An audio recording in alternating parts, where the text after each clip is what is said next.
émission Politiquement Incorrect, une émission dominicale qui revient sur les actualités ayant marqué la semaine.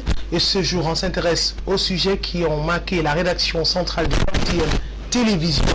Alors, on s'intéresse ce jour à la situation dans les régions du nord et sud-ouest Cameroun, notamment la crise sociopolitique qui perdure de ce côté du pays depuis près de 5 ans déjà, avec la sortie en début de semaine du ministre de l'administration territoriale pour la Tanganyika qui est descendu sur le terrain, notamment dans la région du nord-ouest Cameroun. Une révélation forte, déclaration forte. Le Cameroun, les autorités administratives, mais l'État du Cameroun a gagné la guerre. Alors, quelques jours après cette déclaration, des pertes enregistrées dans la région du nord et sud-ouest Cameroun, le ministre de l'administration qui tente aussi les chefs traditionnels quant à la solidarité, mais surtout la participation pour la résolution de cette crise. On en reparle tout au long de cette émission. On reviendra aussi sur quelques informations qui ont marqué la semaine, notamment le championnat d'Afrique des Nations Total 2021, organisation au terme donc de la 3e journée qui va être ouverte ce jour au stade Amadou Ahidjo. Quel est le bilan qu'on peut faire sur l'organisation, mais l'appréciation faite par les hommes politiques, la société, sur l'organisation de cette compétition, le CHAN, le Championnat d'Afrique des Nations, édition 2021, l'un des sujets qui va marquer aussi cette émission, et elle reviendra justement sur les réalisations de l'équipe du Cameroun, sur le plan organisationnel, les différentes structures qui ont été mises sur pied. Alors dans cette émission, on reviendra justement sur l'investiture du président américain, c'est l'international, mais qui a marqué la semaine l'investiture de Joe Biden, qui devient aussi le 46e président des États-Unis après un mandat houleux du président Donald Trump, qui n'était pas à cette cérémonie d'investiture, le bilan qui est fait, mais surtout l'avenir de l'Afrique avec cette nouvelle ère de l'Amérique sur le continent africain, mais surtout la résolution de la crise américaine. Joe Biden, que peut-il faire pour cette résolution de la crise sociopolitique dans les régions du nord et sud-ouest Cameroun? Voilà pour les sujets de cette émission. Tout de suite, je vais vous présenter le panel. Et je commence justement par la seule dame de ce plateau, le professeur Jacqueline Coyote, qui est représentante du Rassemblement démocratique du peuple camerounais. Bonjour professeur et bienvenue sur le plateau de Politiquement Incorrect. Bonjour et merci de m'avoir convié à cet important plateau de débat. Alors avec vous, comme on l'a coutumé, vous savez, vous êtes une habituée de Politiquement Incorrect. Ce jour, on va parler justement des grandes unes qui ont marqué aussi la semaine. Et je voudrais qu'on commence par le quotidien Cameroun Tribune. Et si la réalisation est en phase avec nous, on va voir donc la grande une du quotidien Cameroun Tribune qui revient sur la région de l'Est Cameroun avec la pression des réfugiés. Et on parle suite à la dégradation de la situation sociopolitique et sécuritaire en République centrafricaine. Les déplacés affluent notamment dans les villes frontalières de Garoua-Boulaye, qui a vu arriver pas moins de 4500 personnes. D'ailleurs, le ministre de l'administration territoriale est descendu dans cette partie du pays pour secourir ou venir en aide aux déplacés, mais surtout chinois, grâce à des dons. Aujourd'hui, on parle du Cameroun qui s'emploie à gérer avec l'appui des organisations humanitaires ces réfugiés-là, 4500 au total. Vous savez, le Cameroun a toujours été une terre d'accueil. Et je sais qu'au Cameroun, nous avons plusieurs centaines de milliers de réfugiés. Et peut-être qu'on ne fait pas beaucoup d'éclairage dessus au niveau national, mais je suis allée une fois à Montréal et puis j'ai trouvé une Rwandaise qui appréciait le Cameroun comme un pays qui leur avait donné 100 000 hectares pour les réfugiés. Bon, le Cameroun a une histoire pour l'accueil des réfugiés. Mais ce que nous redoutons seulement, c'est que ces réfugiés ne viennent pas, ne traversent pas avec les armes légères pour aller venir encourager les braquages et tout le reste. Mais sinon, tout le monde sait que le Cameroun le fait de bon cœur et il l'a toujours fait depuis des années. Voilà, alors on est quand même surpris de toute la communication qui est faite aussi autour des réfugiés de la région de l'Est Cameroun, quand on connaît aussi la situation des réfugiés des régions nord et sud-ouest Cameroun. Est-ce qu'on peut dire, si on compare les deux situations, on peut dire que l'appui qui est apporté à ces réfugiés de la région de l'Est qui viennent en provenance de la RCA est le même du côté des réfugiés internes qui viennent des régions du nord et sud-ouest Cameroun? Mais nous savons tous qu'il y a toujours des organisations humanitaires qui affluent au nord-ouest et au sud-ouest avec l'accord du Cameroun, le pays hôte, et qu'il y a toute une organisation internationale des Nations Unies, le HCR, qui gère des situations de réfugiés en tant que tels. Vous voyez que vous faites bien la différence entre les déplacés internes et les réfugiés. Parce que quand les gens sont des réfugiés, généralement, c'est des gens qui viennent d'ailleurs et qui sont accueillis par une organisation humanitaire des Nations Unies appelée HCR. Donc, nous ne pouvons pas comparer les déplacés internes aux réfugiés. Mais s'ils vont devenir des réfugiés, vous savez qu'il y a des modalités et des procédures pour obtenir une carte de réfugié. Moi, je me dis que c'est deux situations différentes. Déjà, à l'interne, le président national, plusieurs fois, offre des dons aux déplacés à travers le ministre de l'administration territoriale. Et je pense qu'ils ne sont pas délaissés pour compte. Et ceux qui sont dans des familles, je crois comprendre qu'ils sont bien accueillis dans ces familles. Parce que à Bonabéré ici, moi j'ai mes parents là-bas. Mais le concept est autre chose, le terrain, on ne va pas faire tout un débat dessus. C'est ça. Il y a plusieurs réfugiés aussi qui sont délaissés, certains qui sont abandonnés et parfois qui se prostituent, c'est pas le débat. Merci de votre réaction. Alors on va prendre le deuxième invité de cette émission, Emmanuel Pougnier, représentant du mouvement pour la Renaissance du Cameroun. Il est présent sur le plateau. Bonjour Emmanuel et bienvenue sur le plateau de Politiquement Correct. C'est un plaisir de vous avoir. C'est également un plaisir pour moi, apprécié. Merci de m'avoir convié, d'avoir convié, n'est-ce pas, le mouvement pour la Renaissance du Cameroun à cette discussion hebdomadaire. Je dis bonsoir à mes copanélistes, bonsoir à tous ceux qui me regardent. Bonjour, je veux dire à tous ceux qui me regardent et bonjour également à vos millions de téléspectateurs et aux techniciens qui travaillent pour que nous puissions, n'est-ce pas, nous faire entendre. Avec vous, on reprend le quotidien réalité qui revient sur le mémorandum des chefs de l'Ouest à Paul Biya et le rappel à l'ordre de Paul Atangandi, le ministre de l'administration territoriale qui était le 20 janvier 2021 à Bafoussam pour rappeler bien sûr à l'ordre le groupe des chefs traditionnels de l'Ouest Cameroun qui ont adressé un mémorandum au président Paul Biya évoquant des faux problèmes. Le MINET a invité ainsi donc tous ces monarques de l'Ouest à regarder dans la même direction, unis derrière Paul Biya pour bâtir un Cameroun prospère et tourner définitivement le dos aux vendeurs d'illusions qui veulent déstabiliser un pays debout comme son président. Est-ce que vous êtes d'accord avec les propos du MINET, le ministre Paul Atangandi? Non, je pense que M. Atangandi dans son rôle, il est en train de défendre son patron. Et tout ce qui nous embête, c'est qu'il tient des propos assez désobligeants, assez incorrects vis-à-vis, n'est-ce pas, des autorités traditionnelles qui sont des sages.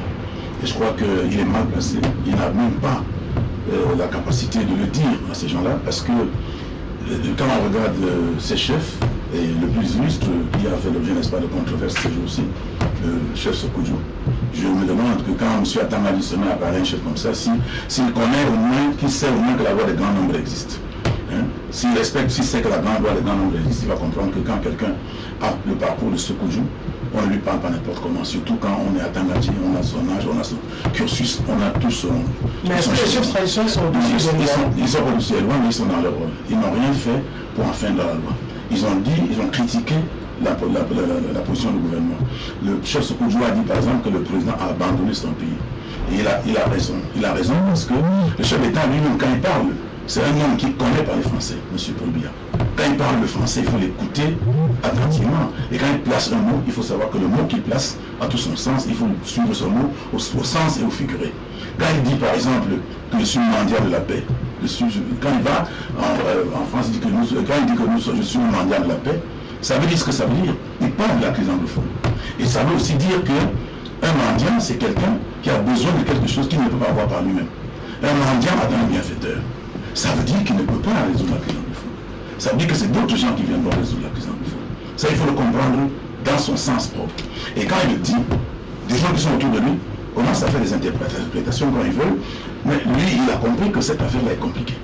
Et que ça ne pourra pas, n'est-ce pas, se résoudre comme les gens pensent. Et il pense sincèrement, profondément, qu'il faudrait que d'autres acteurs entrent en jeu. Donc maintenant, M. Atangandi, j'ai suivi qu'il a dit que le gouvernement a gagné la guerre. Encore qu'ils ne nous ont jamais dit qu'il y avait la guerre. Mais ils ont toujours dit, il y avait un communicant du RDPC qui nous a dit qu'il n'y avait pas de problème là-bas et qu'il y avait un maintien de l'ordre renforcé. C'est vrai que la réaction des chefs traditionnels, là le problème aussi, c'est le ton, la façon dont les chefs traditionnels ont réagi par rapport à cette crise sociopolitique. Aujourd'hui, on parle d'un affront, selon certains observateurs politiques, face à l'État du Cameroun, qui a peut-être suscité la réaction du MINET, le ministre Paul Atangandi. le gouvernement doit savoir qu'il doit être affronté. On ne peut pas avoir un gouvernement qui, c'est pas Dieu qui nous gouverne, qui doit être affronté. Ils sont des êtres humains, ils font des fautes. Et chaque fois qu'ils font une faute, il faut les rappeler à l'ordre également. Et ils doivent accepter qu'on puisse leur dire que, n'est-ce pas, le chemin qu'ils ont pris n'est pas le meilleur. Nous leur avons dit que ce qu'ils sont en train de faire au nord-ouest n'aboutira jamais. Ils ne pourront jamais gagner une guerre contre le peuple, contre un peuple. Et cette histoire se terminera par une discussion. Et ils peuvent continuer 1000 ans, ils arriveront à s'asseoir. Il y a belligérance, il y a deux camps qui s'affrontent, ils s'asseront autour d'une table, qu'ils le veuillent ou pas. Maintenant, ils sont en train de dire qu'ils vont aller par la guerre. Nous avons dit, ces gens ont des idées dans la tête, on ne tue pas une idée avec des armes. Même si on arrivait à anéantir tout ce qu'on appelle Zambaboris, notre armée sera une armée d'occupation là-bas. Et les gens là ne considéreront pas que la guerre est terminée. Dès qu'ils auront l'opportunité, comment. Donc, pour éradiquer ce problème, il faut discuter avec eux. J'entends les gens dire ceux qui sont en bourse doivent sortir, mais ils sont d'abord entrés en bourse pourquoi? Le problème, c'est de créer le problème, poser le problème et le régler. Ils ne veulent pas régler le problème, ils veulent nous faire croire que les gens sont sortis de bourse, ils nous vont faire tuer près de 5000 personnes, et un matin ils sortent et ils disent c'est fini. Alors, le passif là, qui paye la note? Donc, quand il y a une situation comme celle-là, on discute. Et puis, si le gouvernement pense qu'on va applaudir systématiquement ce qu'il fait, alors il s'est trompé. Et je le dis également aux députés de prendre l'exemple des chefs traditionnels de l'Ouest.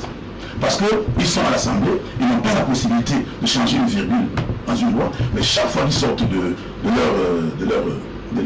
leur conclave, ils doivent pouvoir communiquer pour qu'on connaisse au moins leur position et non pas aller rester chez eux comme si on les avait envoyés là-bas pour les anoblir un peu comme ce que nous constatons. Donc, ce que les chefs traditionnels ont fait là pour moi, ils doivent continuer dans cette voie. Parce que ce n'est que comme ça qu'on peut obtenir quelque chose. Pour avoir la Constitution de 96, il a fallu la ville morte. Pour avoir l'élection du président, des présidents régionaux, il a fallu avoir la crise anglophone, parce qu'on a voulu léguer. Donc c'est un régime qui ne cède un pas que quand il a la pression. Et d'ailleurs, quand il cède un pas, si vous êtes un peu distrait, s'il a fait un pas en avant, fait-il pas en arrière. Parce qu'ils l'ont fait à la Constitution de 96, mais dès qu'on a été distrait, le président a changé la Constitution pour enlever pour sauter le verrou de la limitation des mandats. Il a changé la disposition qui voulait que pour désigner les membres du Conseil constitutionnel, que le président de l'Assemblée intervienne, que le président du Sénat intervienne. Il a enlevé tout ça, il a enlevé tout le monde tout seul, parce que les gens étaient distraits. Donc, non pas seulement les chefs doivent faire ce qu'il faut, mais il faut une politique de veille, parce que c'est un gouvernement qui est un gouvernement d'une dictature, et même si elle est une dictature conviviale, parce que ils veulent qu'on distribue un peu à manger à tout le monde, c'est pour ça qu'on a 60 ministres, ce qui n'a pas de sens. On ne peut pas avoir 60 ministres dans un pays, parce qu'avec ça, vous pouvez faire un conseil de ministres. Donc, c'est un régime comme ça, qui est une dictature conviviale, mais il faudrait que chaque fois qu'on a obtenu quelque chose par la bagarre, qu'on garde une politique de veille, parce que sinon, on va se retrouver plus loin encore en arrière. Alors, on va prendre le troisième invité rapidement de cette émission, puisque nous continuons vers la première partie de cette émission, la première articulation, je voulais dire, et c'est Sylvain Tchiroga, journaliste. Alors, bonjour et bienvenue sur le plateau de Politique Magog, Sylvain Tchiroga. Merci Priscille, merci à l'ensemble des compagnies qui sont sur ce plateau. Et je vais dire un grand bonjour à l'ensemble de vos téléspectateurs nombreux, ceux-là qui ont choisi à cette heure-ci pour nous suivre. Alors, avec vous, Sylvain, on va prendre le titre de Madame le soir, qui traite aussi de cette sortie du MINAT. D'ailleurs, ça a été la principale information de cette semaine. On parle justement de cette réunion de sécurité dans la région de l'Ouest, où Paula Tangadi recadre les chefs traditionnels de l'Ouest. Est-ce que vous avez l'impression aujourd'hui, suite à toutes ces informations provenant de la région de l'Est, de chefs traditionnels des sorties par rapport à la crise anglophone, qu'aujourd'hui la clé de la résolution de cette crise anglophone pourrait provenir de cette région, notamment par l'appui des chefs traditionnels? Oui, je pense que déjà la une du soir me pose un problème.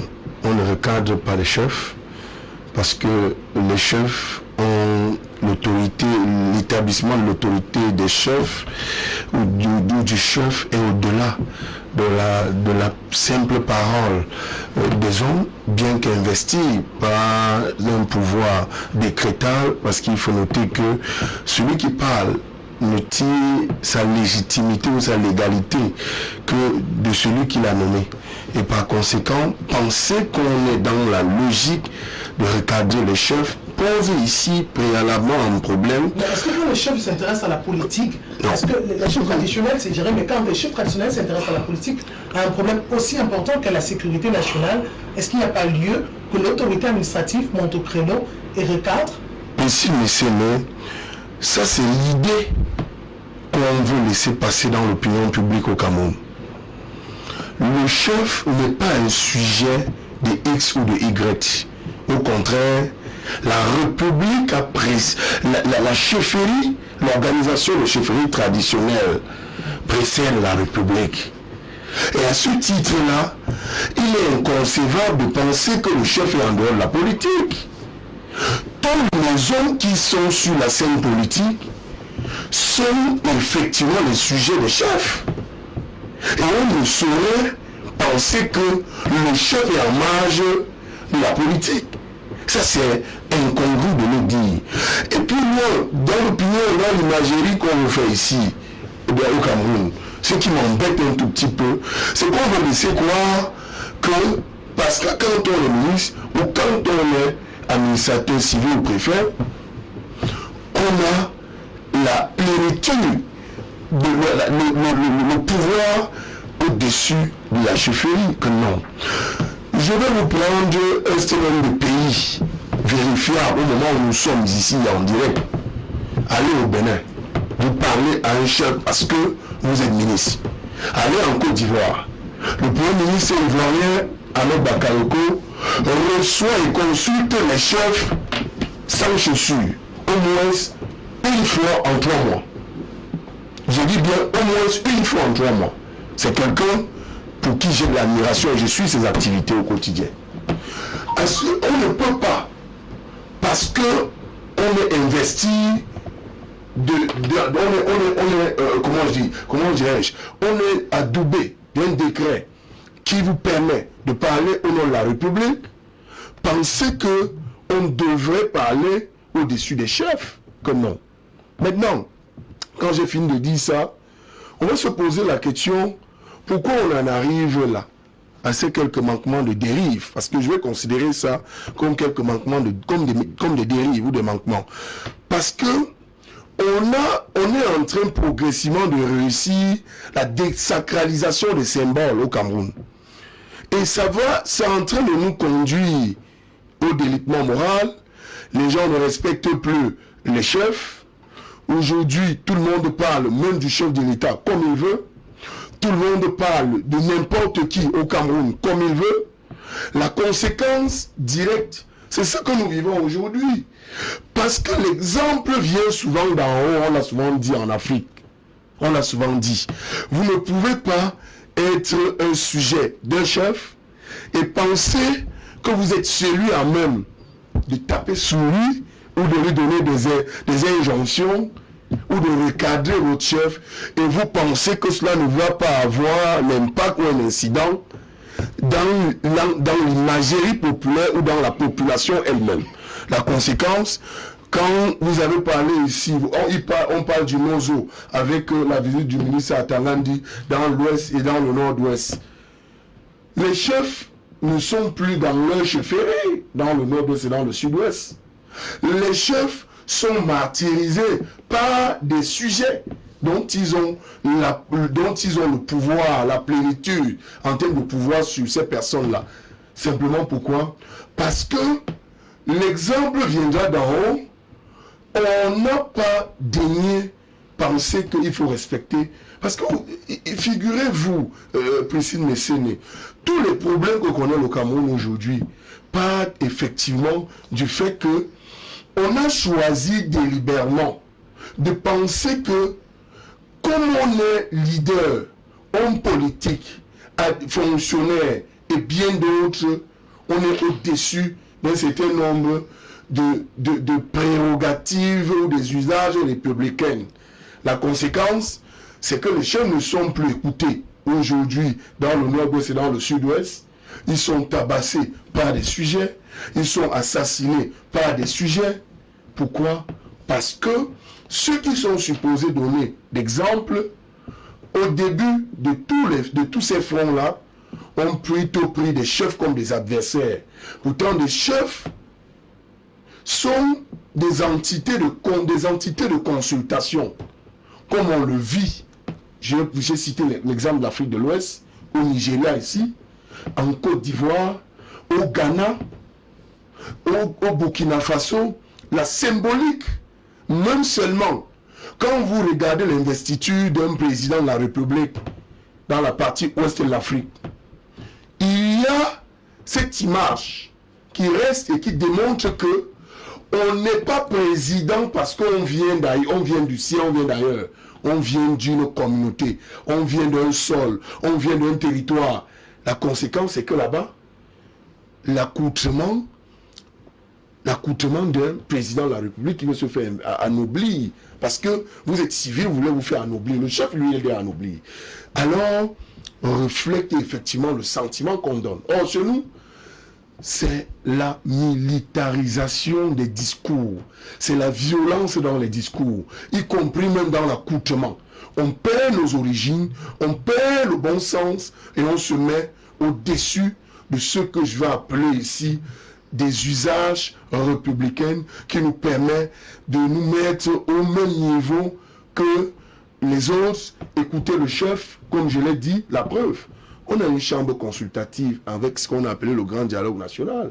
C'est de démontrer toute l'importance que le chef de l'État accorde lui-même au chef traditionnel. La preuve, dans le grand dialogue, au sortir du grand dialogue, les chefs dans les conseils des régions ont une chambre, sont représentés comme tels, avec titre et rang.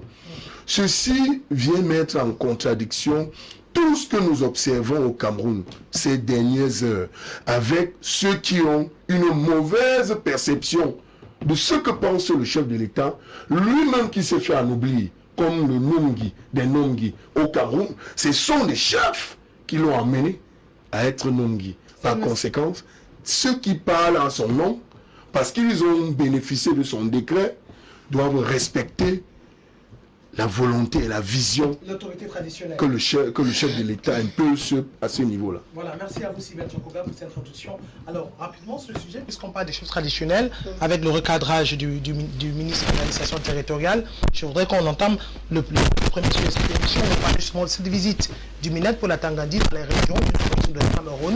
Alors, le premier message sorti de cette visite, on l'a bien vu, le MINED a parlé de la guerre qui a été remporté par le gouvernement camerounais face aux invasionneurs. Est-ce qu'aujourd'hui, avec le regard que vous avez, la lecture que vous faites, on peut parler véritablement d'une guerre qui a été remportée par l'État du Cameroun dans les régions du nord et sud du Cameroun, alors qu'au-delà, après sortie du MINED, on enregistre encore des pertes en vie humaine de ce côté? Oui, merci de me donner encore la parole.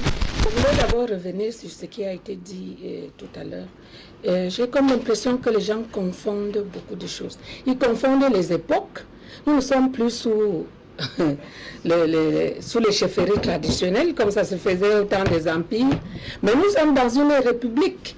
Et dans une république, il y a les lois, monsieur. Je ne sais pas comment un chef va rappeler un ministre à l'ordre. Il y a la hiérarchie dans tout ça. Qui nomme le ministre? Il y a le parallélisme des formes. Moi, je me dis que vraiment, il nous faut apprendre d'abord à connaître l'administration avant de venir la critiquer. Qui nomme le chef de deuxième degré, de troisième degré et tout le reste? Et donc, il y a un principe de parallélisme de forme. Que lorsqu'il y a un problème qui oppose un chef à une autorité administrative, la personne qui est leur chef hiérarchique, c'est le chef, le ministre de l'administration territoriale. C'est lui qui nomme le chef de deuxième degré. C'est lui qui nomme le préfet, mais le préfet est au-dessus du chef. Donc moi, je ne peux pas comprendre qu'un auxiliaire d'administration, vous le mettiez au-dessus d'un ministre. C'est vraiment un monde à l'envers. Et nous sommes en mondovision. Les gens nous écoutent. Il ne faut vraiment pas qu'on amène les populations à croire que nous ne sommes plus gérés, que nous ne sommes plus une république. Et moi, je me dis vraiment, il faut qu'on arrête de dire ce genre de choses. Pour ce que la République ne reconnaît pas la chefferie. Monsieur, le chef, il est chef dans son village. Le chef Chokoudou, là, il est votre chef. Je ne parle pas de Chokoudou. Donc moi, je me dis, chaque chef a sa circonscription et ses administrés. Donc, moi, je ne sais pas comment quelqu'un peut mettre un chef de deuxième degré ou bien un chef quiconque au-dessus d'un ministre et même à le mettre au-dessus d'un président et dire que le président enlève les chaussures. Ne nous amenez pas dans des choses qui n'existent pas. Nous sommes dans une république. Il y a les lois. Il y a qui nomme l'autre. Il y a le parallélisme de forme. Si je nomme quelqu'un, cette personne-là est en dessous. Et c'est comme ça que ça se passe. Parce que quand vous parlez, on dirait que non, on a retourné les situations où c'est les chefs qui gouvernent au Cameroun. Non, monsieur. Les chefs ont leur rôle à jouer. Et je crois que vous avez bien souligné que le président de la République leur a donné un statut. Vous parlez du Ghana. La chefferie traditionnelle a un statut. Ils sont consultés. Ça veut dire que quand le gouvernement prend une décision, il a dit qu'est-ce que vous pensez? Il prend en compte. Qui doit donc donner les instructions à l'autre? Évitons de parler de l'administration que nous connaissons mal tous.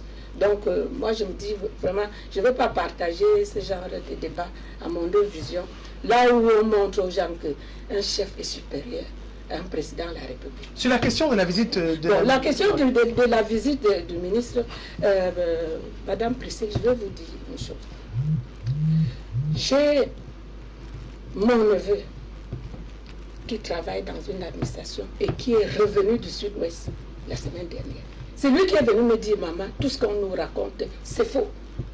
Au Sud-Ouest, les gens vivent paisiblement, les boutiques sont ouvertes. N'écoutez pas les choses, les diabolisations.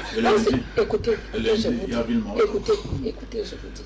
Parce que ce qu'on raconte et ce qu'on vit, c'est autre chose. Il y a les gens qui ne voudront vivre que par la crise au Nozo. Je suis déçue. Vous avez commencé à vivre autre chose. Mais professeur, on enregistre quand même des meurtres. Récemment, on a parlé d'un sous-préfet qui est mort de ce côté-là. Des militaires sont tombés. Attendez, on n'a pas attrapé 3 malfrats, ici, un gendarme y compris, à Douala ici. Et ça veut dire que nous sommes au Nozo. Et il y a toujours, le président de la République vous a dit, il y a toujours des délinquants partout. Ce n'est pas parce qu'il y aura toujours des délinquants qu'on va dire qu'il y aura toujours la guerre au Nozo. Moi, j'ai des gens qui sont allés au Nozo et qui sont revenus. Les gens vivent paisiblement au Nozo par rapport à ce qui se faisait avant. Mais n'empêche qu'il y ait encore des poches, des résistances, des gens qui veulent vivre du banditisme.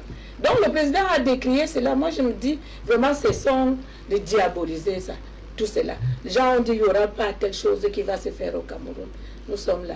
Le football, les matchs se jouent paisiblement. Les gens vont à leur activité paisiblement. Moi, j'ai des amis qui sont des autorités dans la zone et qui ne s'inquiètent plus comme c'était avant. Mais même ici à Douala, on zigouille des personnes. Donc moi, je me dis, si le ministre le dit, il a évalué la situation par rapport à ce qui se faisait avant. Donc il y a évolution, il y a progressivement la paix qui revient au Nozo. Donc c'est tout à fait normal que le ministre dise « Nous sommes en train de gagner cette guerre ». Et tout le monde sait que nous sommes en train de gagner cette guerre. D'accord avec les propos du ministre Apola Tangandi, Emmanuel Cognier, comme le dit le professeur Jacqueline Coyote, il y a des meurtres qui sont perpétrés de ce côté. D'ailleurs, l'insécurité se vit partout au Cameroun. Alors on a quand même vu dans les journaux que près de 500 déplacés internes ont reçu des dons du président de la République, Paul Biya. On parle aussi des sécessionnistes qui déposent les armes. Finalement, on peut se dire qu'on s'achemine vers la fin de cette guerre? Oui, mais je crois qu'il faudrait qu'on soit un peu sérieux. Quand on tient des propos, qu'on soit sérieux. D'abord, pour qui nomme le chef. Le ministre ne nomme pas le chef. Il constate par arrêté la désignation du chef. C'est-à-dire que le chef est désigné dans sa chefferie par des gens qui sont habilités à le faire. On le met sur son trône et après, quand c'est terminé, on constate sa désignation par un acte de ministre. Le ministre ne laisse pas chez lui, il dit je mets de me désigner tel pour être chef. Il a nommé que ce sont les auxiliaires d'administration. C'est eux qui ont voulu leur mettre cette casquette.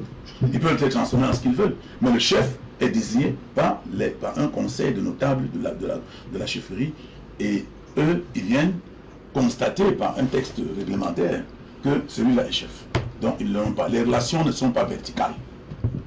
Les relations entre le chef et le ministre ne sont pas des relations verticales. Ce n'est pas son employé. C'est pas, ils n'ont pas des dossiers à traiter ou des injonctions, on lui dit ce qu'il doit faire. Non, parce que ce que le chef fait rentre dans les mécanismes traditionnels que le ministre ne connaît pas.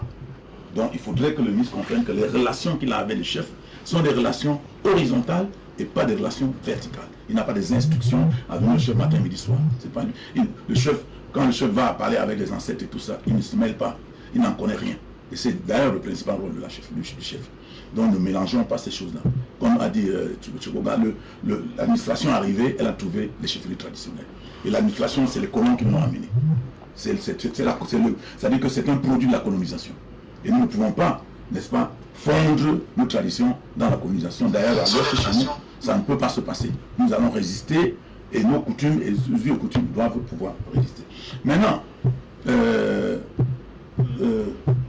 parlant du nord-ouest, sud-ouest, j'ai appris que, il y a les meurtres partout, etc. Oui, mais il y a plus de 1000 soldats qui sont morts. Ce n'est pas un meurtre isolé. Quand on fait la comptabilité, près de 1000. Et puis, ce qu'on doit retenir, c'est que ce n'est pas un maître anodin. C'est-à-dire que c'est des choses qui se passent de manière systématique et pour une cause bien précise. Hein, la crise anglophone, c'est quelque chose de précis. Nous ne pouvons pas banaliser ça et dire que c'est pareil partout. Est-ce qu'on peut parler de l'organisation quand le ministre de l'organisation dit la guerre est terminée, les sociétés déposent des armes? Est-ce qu'on peut constater quand même que... Est-ce que les gens ne déposent pas les armes dans la main? Le ministre même de la Défense a sorti une liste des gens qu'on ne trouve pas à leur poste. Des déserteurs. Ils sont où? Qui vous dit que ces gens-là chez eux ne considèrent pas ceux-là aussi comme des déserteurs? Mais attendons, quand nous sommes en train d'avoir un conflit, évitons de voir que les autres ne sont pas organisés, qu'ils ne sont pas structurés. Si ces gens-là n'avaient aucune organisation, ils ne seraient pas là pendant 4 ans. Donc soyons un peu plus fins. Si on pense qu'on va mettre un terme à cette guerre. Oui, on a le DDR, il y a 500 personnes qui ont déposé des armes, mais il y a des déserteurs dans l'armée aussi, dans l'armée régulière. Mais ils sont où ces déserteurs-là? S'ils sont là-bas, comment on va savoir? Puisque nous ne savons pas où ils sont partis. Donc, cette affaire ne va pas se régler de cette manière-là. C'est trop facile de nous jeter la poudre aux yeux en disant on est en train de... Cette guerre doit s'arrêter, nous ça s'arrête, ça doit s'arrêter net. On a demandé qu'il y ait un cessez-le-feu. Qui est déjà au moins le cessez-le-feu. Pourquoi on dit que la guerre s'est arrêtée? Qui est au moins le cessez-le-feu? Et puis quand on dit que la guerre est terminée, on a déclaré cette zone économiquement sinistrée. Qu'on lève alors ça et qu'on demande aux gens de commencer à payer les impôts là-bas. Que les chefs traditionnels qui sont à Yaoundé un peu partout, qui rentrent dans leur village. Que les réfugiés, comme on dit qu'il y a les réfugiés, on a déjà eu une vague qui est rentrée s'installer. On a parlé du retour des chefs, on a parlé du plan de reconstruction. Oui, mais on a des régions. Oui, le plan de reconstruction, il n'y a pas un seul parpaing qui soit frappé. Monsieur Paul Tasson, qui nous dit s'il a déjà acheté un sac de ciment pour faire un parpaing dans cette zone. Plan de reconstruction, il n'y a aucune reconstruction. Donc, qu'on arrête de nous verser la poudre aux yeux. Cette affaire doit s'arrêter, il faut que ça s'arrête. Et quand on va savoir s'arrêter, ce n'est pas la politique de l'Autriche. On doit se mettre ensemble, ces gens-là, et nous, pour dire nous ne voulons plus cette affaire. Mais ça ne peut pas être des incantations. Parce que ce qu'on nous raconte là, oui, ça commence à s'arrêter, les gens, il y a des gens qui déposent des armes, etc. D'accord. Mais il y a aussi les gens dans l'armée qui déposent des armes, qui ne sont plus d'accord de continuer à faire cette affaire-là. Donc moi, je crois que nous ne sommes pas dans la voie de la solution. Nous ne sommes pas dans la voie de la solution. Il n'y a même pas l'intention, un début d'intention de mettre fin à cette guerre. Parce que moi, je ne vois pas. Donc moi, je crois que il faut qu'on soit sérieux et qu'on prenne cette affaire au sérieux, parce que c'est une affaire sérieuse. Et chaque fois qu'on dit aux gens sortez de brousse, qu'on s'interroge nous-mêmes, quand on leur dit de sortir de brousse, oui, il faut qu'ils sortent de brousse. Mais qu'est-ce qui les a amenés en brousse? Parce que vous allez faire sortir 10, il y aura 50 qui vont entrer là-bas. Parce qu'à un moment donné, nous avons appris que quand les Fiel Machal étaient dans cette affaire, ils se promenaient partout pour dire à la jeunesse que tous les jeunes doivent entrer, doivent les suivre, parce que c'est un combat pour l'autodétermination. Alors s'ils prennent toute la jeunesse de cette zone, ils sont au moins 1 million. Est-ce que nous allons avoir une armée qui va commencer à lutter contre 1 million? Est-ce que nous allons tuer 1 million de personnes? Donc, moi je crois que ce problème doit être réglé autour d'une table et pas autrement, et qu'on doit causer avec ces gens. Et puis, à mon analyse personnelle, je me suis rendu compte, en cherchant beaucoup plus à comprendre, que en réalité, c'est le pouvoir qui a un problème. Parce qu'ils ont peur de s'asseoir autour d'une table avec eux, parce qu'ils savent que ces gens-là leur diront, ok, nous allons laisser la sécession, pour revenir à la République, mais vous aussi laissez la dictature. Comme ils ne peuvent pas laisser la dictature, alors ils ont peur de s'asseoir. Parce que justement, ils vont leur dire, oui, nous devenons des hommes normaux, mais devenez aussi des hommes normaux. Pour que nous soyons dans une République où on peut avoir un collectorat normal, où quand on peut aller aux élections et que celui qui gagne, etc. Ils ne peuvent pas vivre dans un environnement comme ça. Conclusion, ils se braquent, ils ne parlent pas avec eux, et nous voici coincés par 2 extrémismes qui ont pris toute la République dans un étau. Alors, Sylvain Tchokoga, est-ce que vous êtes du même avis que Emmanuel Kenyé qui parle justement d'une navigation à vue, d'une spirale, on tourne et chaque personne n'arrive pas à trouver des solutions. On parle justement de la fin de la crise du côté gouvernement, mais chaque fois on voit des exactions des combattants de l'état virtuel de l'Amazonie. Est-ce qu'on pourrait voir le bout du tunnel d'ici quelques années, quelques mois, et qu'on pourrait s'acheminer au retour à l'école dans ces régions du nord et sud-est Cameroun, et peut-être à la fin de cette crise? Priscille, vous faites bien de votre question a beaucoup d'orientation avec ce que nous vivons et là où nous voulons aller.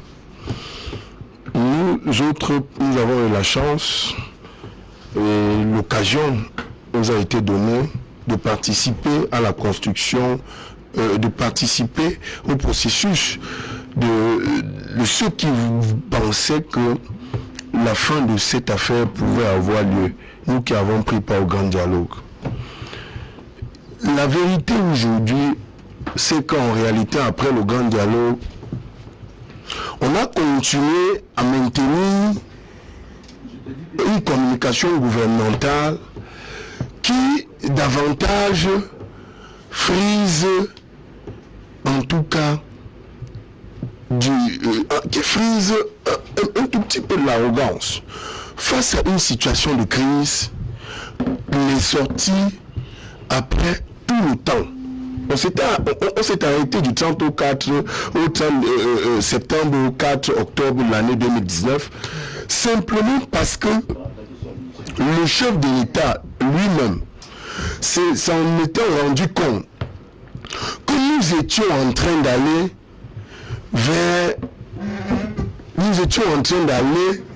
dans un chemin où non-retour. Si rien n'était fait, il a demandé aux gens de s'asseoir. Ça, c'était le 10 septembre, quand il faisait son discours. Il n'avait jamais dit que la guerre était finie là-bas. Après cela, le 31 décembre de la même année, le chef de l'État avait indiqué que la crise la plus importante du Cameroun reste et demeure la crise anglophone. Aujourd'hui, nous qui pensons que nous devons faire de l'union pour qu'il y ait une sorte de fédération d'énergie, afin de dégager sur la table, afin de dégager autour de cette affaire ceux qui penseraient que le Cameroun pourrait être divisé. Là n'est plus la question, parce que il n'y a plus de Camerounais normal qui pensent à la division du Cameroun. Il n'y en a même pas. Mais le problème aujourd'hui, c'est de faire des déclarations comme ce qu'on a suivi dans le Nord-Ouest à travers le Minati, où il dit la guerre est terminée. Nous sommes sortis d'une élection régionale. Avant, il y a eu des chefs assassinés. Après, il y a eu des personnes assassinées. Au point où on en a perdu une consoeur connue de l'État, déléguée départementale de la MOMO, journaliste. Et on en a eu des événements comme ça, des personnes kidnappées. Aujourd'hui, au moment où il y a comme une sorte d'adhésion massive sur la recherche d'un consensus à travers le mécanisme de sortie de crise autour d'un dialogue, qu'on nous annonce la fin de la guerre dans cette zone, j'ai envie de dire, attendons de voir.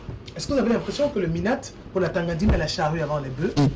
A démontré qu'il est capable et qu'il peut siffler la fin de cette guerre, c'est le président de la République. Et qu'est-ce qu'il faut? Parce que quand vous dites capable de siffler la fin de la guerre, qu'est-ce qu'il fait pour siffler la fin de la guerre? Il a indiqué sa stratégie dans la gestion de cette crise, qui était d'abord le dialogue, qui était avant le dialogue les commissions. Ces commissions ont donné leur copie qui l'a permis d'arriver à un dialogue. Aujourd'hui, y compris le premier ministre du gouvernement, Dr. Steve John Gouté, qui pense que la solution de sortie de crise dans le nord-ouest et dans le sud-ouest, c'est un dialogue ouvert. Mais laissez-moi vous dire, moi en tant que journaliste, et qui fait beaucoup plus dans l'investigation, le Cameroun s'achemine vers un véritable dialogue. Parce que le président lui-même personnellement est essoufflé de ce qui se vit sur le terrain, de la situation même économique ou sociale dans cette zone-là. Sur le plan humanitaire, on n'en parle pas parce que c'est acté. Sur le plan économique, le Premier ministre a déclaré ces deux régions économiquement sinistrées. La dernière, quand on est sorti de l'Assemblée, qui tablait sur le budget du Cameroun, la première prise de parole du président de l'Assemblée nationale était effectivement, il demandait aux députés de se rendre compte, ça ce sont ses paroles, prenez en compte les événements dans le nord-ouest et dans le sud-ouest pour qu'enfin nous aurons un budget réalisable, un budget juste, un budget vérifiable dont nous pouvons, atteindre le niveau, atteindre le recouvrement, parce qu'un budget, on le recouvre, on dépense. Quand on n'a pas fait de recouvrement, on ne peut pas dépenser. Alors, pensez-vous, précis Messene, que le moment où, au-delà de cette crise dans le nord-ouest et dans le sud-ouest, la pandémie qui s'y greffe, qui a déstabilisé la structuration des économies dans le monde, et en particulier les plus fragiles, comme ceux du Cameroun, en allant face à cette crise, avec une logique de guerre, avec une logique de va-t-en-guerre, face à des personnes qui nous interrogeons s'ils comprennent même l'enjeu qui les amène à porter les armes contre leur République. Mais ce n'est pas à nous à répondre à cette question. La République a une structuration, a une organisation. C'est tout gouvernement. Et je pense que quand le Premier ministre est arrivé, l'actuel, il a démontré qu'il avait effectivement la volonté à ce qu'il y ait eu de l'ouverture dans la gestion de cette crise. Mais nous avons effectivement d'ici et là, avec un certain nombre de personnes, de personnalités qui prenaient la parole, pensaient que le chef de l'État, à travers son Premier ministre, ne parlait pas beaucoup, parce que on s'achemine là vers l'industrie de l'économie de guerre, avec tous les avantages qui tournent tout autour, avec tout le confort qui tourne tout autour. Les gens veulent gérer des budgets de gros milliards, des milliards. Mais la conséquence précise, c'est qu'aujourd'hui, si un Camerounais digne ou dit qu'il n'est pas affecté ou qu'il n'a pas encore été atteint par cette crise, je pense qu'il n'est pas Camerounais. Alors, Madame Koyat, justement, on parle des conséquences de cette guerre, de cette crise sociopolitique dans les régions du nord-ouest et sud-ouest Cameroun. Et suite aux déclarations du MINAC, le ministre Paul Atangandi, les journalistes ont fait des enquêtes et on s'est rendu compte que seulement du côté des sécessionnistes, on parle de financement de près de 18 milliards de francs CFA par an, qui proviendraient des marchés noirs, des personnes qui travaillent dans l'ombre et qui soutiennent cette guerre, pour expliquer qu'il est difficile aujourd'hui de s'acheminer vers la fin de la guerre. Est-ce que tout cela favorise la fin de cette crise, ou on peut se dire tout simplement la guerre est terminée et le constat est fait sur le terrain, les armes sont déposées? Bon, ceux qui font la guerre savent qu'il y a ce qu'on appelle aussi la propagande de la guerre, parce que personne n'avoue être en train de perdre une guerre. Et moi je dis, il n'y a pas une guerre au Cameroun entre le gouvernement et les sécessionnistes. Il y a une guérilla, il y a une révolte, je peux dire même ainsi. Et on ne peut pas dire que la guerre est terminée, veut dire que ceux-là ne sont plus des Camerounais. Mais je veux simplement dire, si nous suivons même, je crois que M. Koumé ici, il représente le SDF, le MRC. Et si nous avons bien écouté le cardinal Toumi, qu'est-ce qu'il a dit? Ces enfants même qui sont en brousse, ils sont venus me dire qu'ils ne comprennent même pas pourquoi ils sont là en brousse. Et c'est la bouche la plus autorisée. Et puis les enfants même qui sont là disent qu'ils ne savent pas ce qu'ils font en brousse. Et le président de la République a mis en garde les partenaires internationaux qui peuvent vouloir financer cette guerre. Et je suis sûr qu'ils sont en train de lâcher, c'est pour cela que tout le monde pleure. Et il n'y a plus rien. Si le ministre le dit, il est quand même un ministre en charge de ce domaine et il sait qu'il y a une perte de vitesse quelque part, mais tout ce qui nous intéresse, nous, Camerounais, c'est de récupérer nos frères, nos enfants qui sont en brousse, pour que ensemble nous puissions reconstruire le Cameroun. Il y a un plan de reconstruction du Nord-Ouest, il y a le statut spécial qui a commencé à prendre corps, et tout le monde voit venir les succès de tout ce que le président de la République a planifié pour l'apaisement du climat politique dans le Nozo, dans le Nord-Ouest, le Sud-Ouest, parce qu'il n'est plus permis de dire Nozo. Et je me dis, ceux qui veulent que cette guerre-là puisse se perpétrer, c'est eux qui sont en train de pleurer. Et c'est leurs larmes qui leur font dire que la guerre ne peut pas se terminer. Parce qu'ils voient cette guerre se terminer. Ils ne savent pas ce que les messieurs Koumé vont encore raconter sur les plateaux. Parce que quand la guerre là va se terminer, je ne sais pas quel sera l'objet du débat. Donc c'est pour ça que les gens disent, on va encore parler de quoi?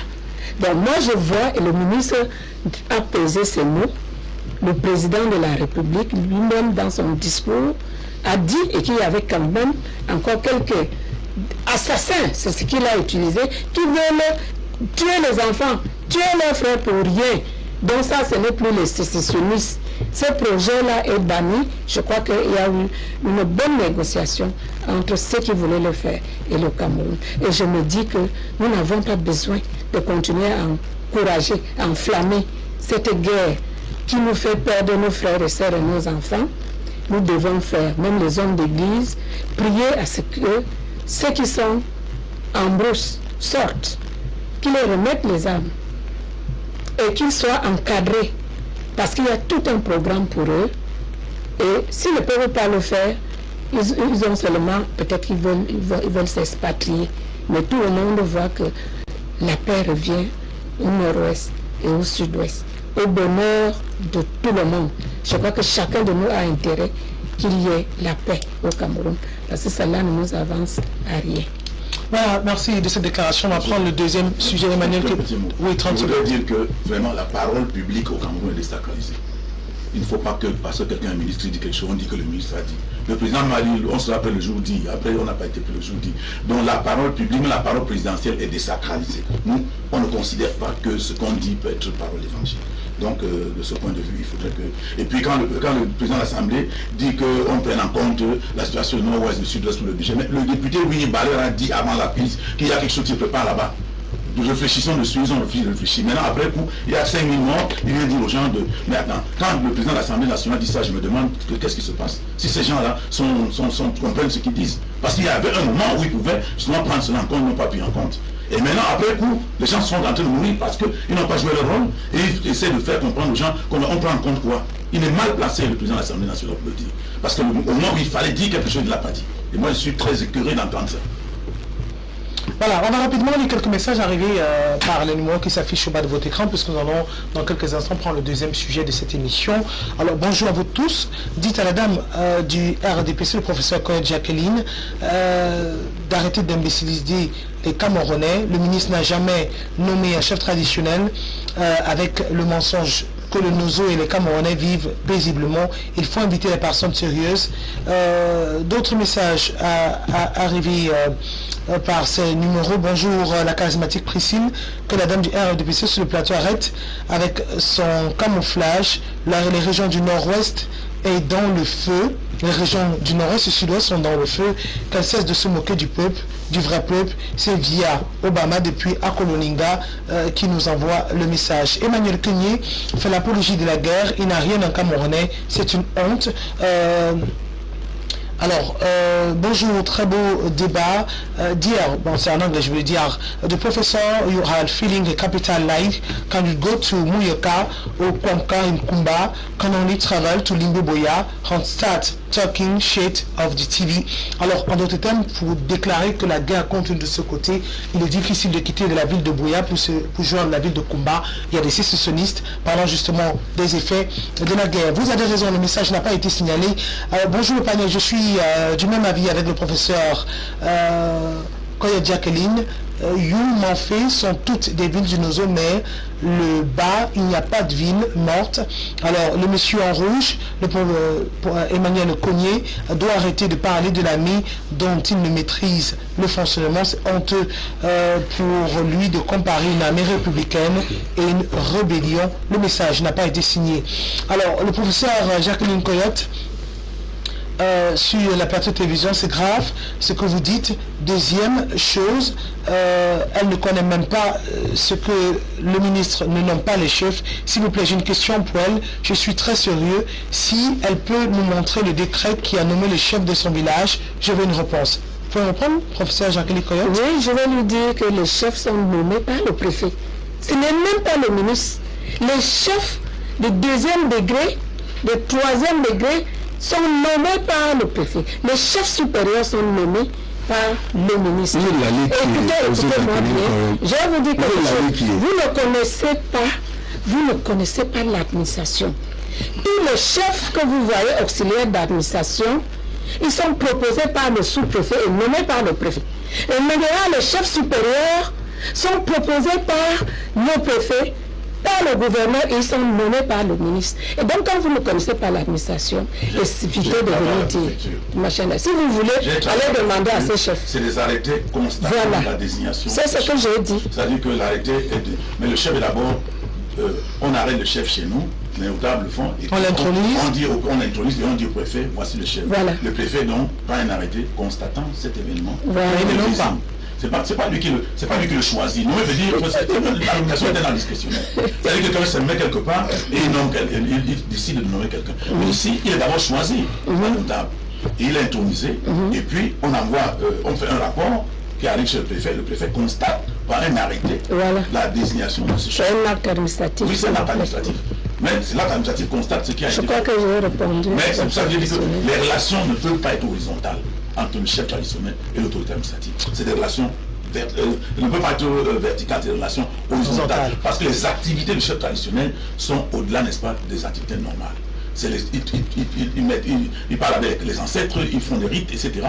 Ça, ce n'est pas... Les ancêtres là sont où? L'administration n'est pas concernée par cela. Ça, c'est l'essentiel de leurs activités. On va rapidement lire d'autres messages. Oui, le professeur Jacqueline Coyote, vous avez raison, je suis avec vous. Bonjour, très belle thématique. Je pense que les chefs traditionnels de l'Ouest doivent savoir que la tenance ne viendra pas de l'Ouest. C'est Mohamed qui nous envoie le message. Bonjour, le plateau. Pour le Cameroun, le ministre a raison. C'est les chefs eux-mêmes qui battent la campagne du parti au pouvoir, le RDPC. Aujourd'hui, ne doit pas critiquer l'action du RDPC. Merci, c'est Habib depuis Yagua qui nous envoie le message. Rapidement, on va lire d'autres messages qui sont arrivés. Voilà. Bonjour le panel.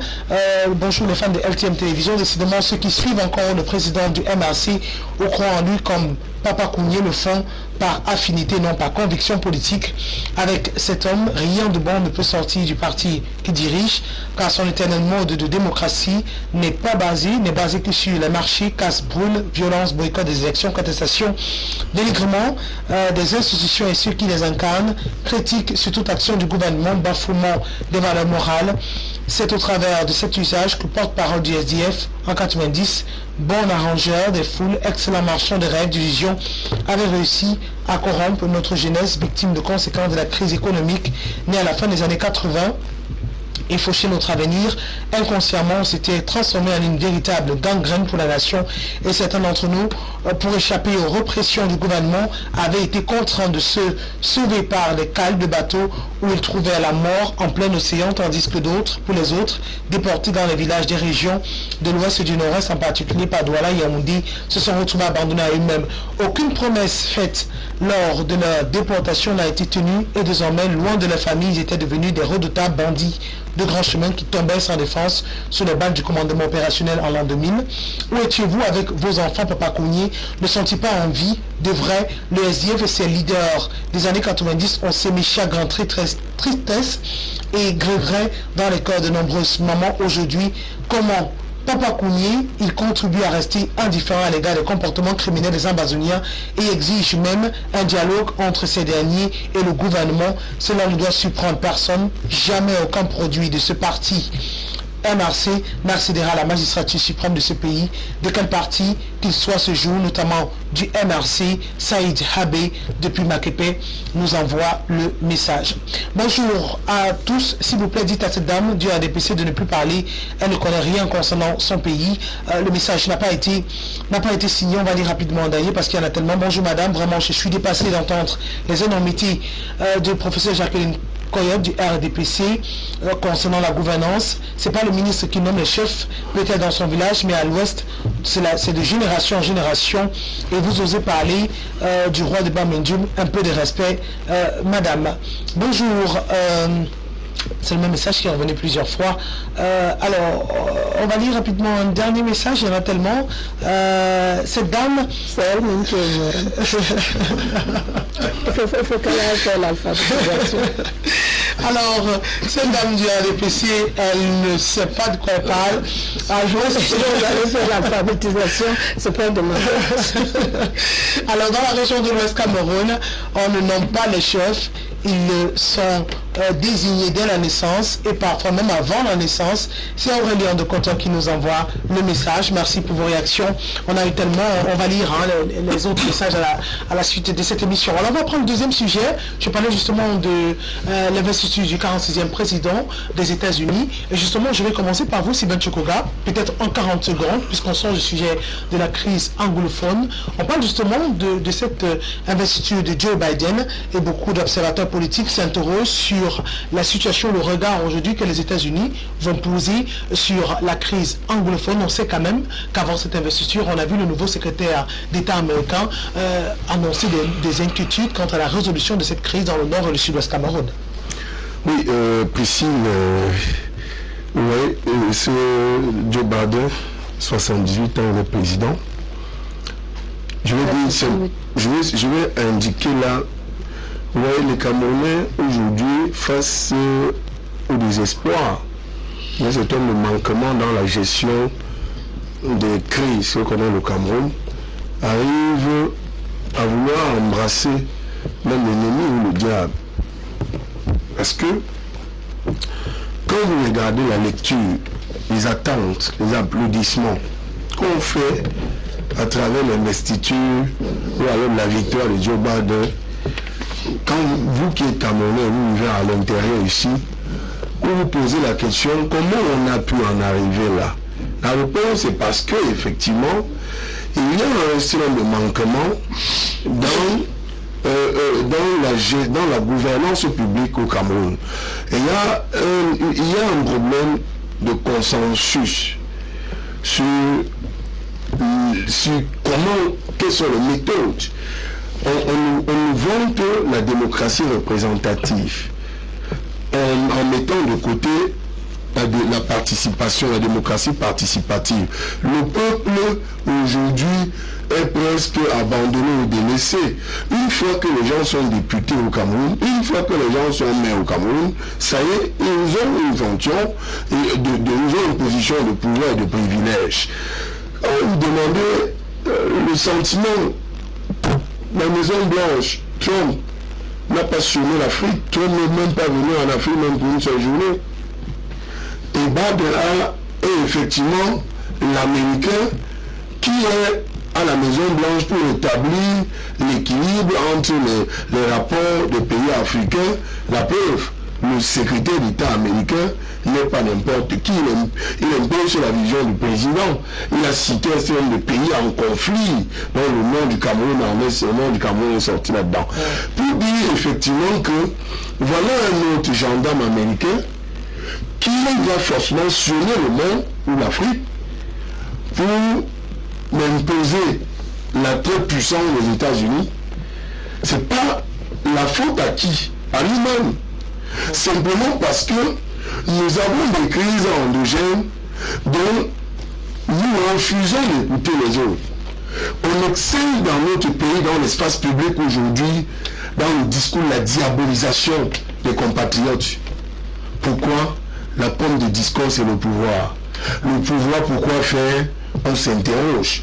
Parce que le niveau, effectivement, de crise dans notre pays, les gens ne sont plus d'accord sur un certain nombre de mécanismes de dévolution du pouvoir. Il y a 25 ans seulement que nous célébrons le quart du siècle, vous voyez, la Constitution de 1996. Monsieur, vous allez prendre la parole. Je ne suis pas dans les guerres politiciennes. Voilà. Je vous disais, on a la Constitution de 18 janvier 1996, qui est une constitution dite libérale. Mais à ce jour, on s'interroge, on parlait de libéralisme, mais on maintient des méthodes de musellement, des méthodes de restriction de liberté, les méthodes de non-consensus.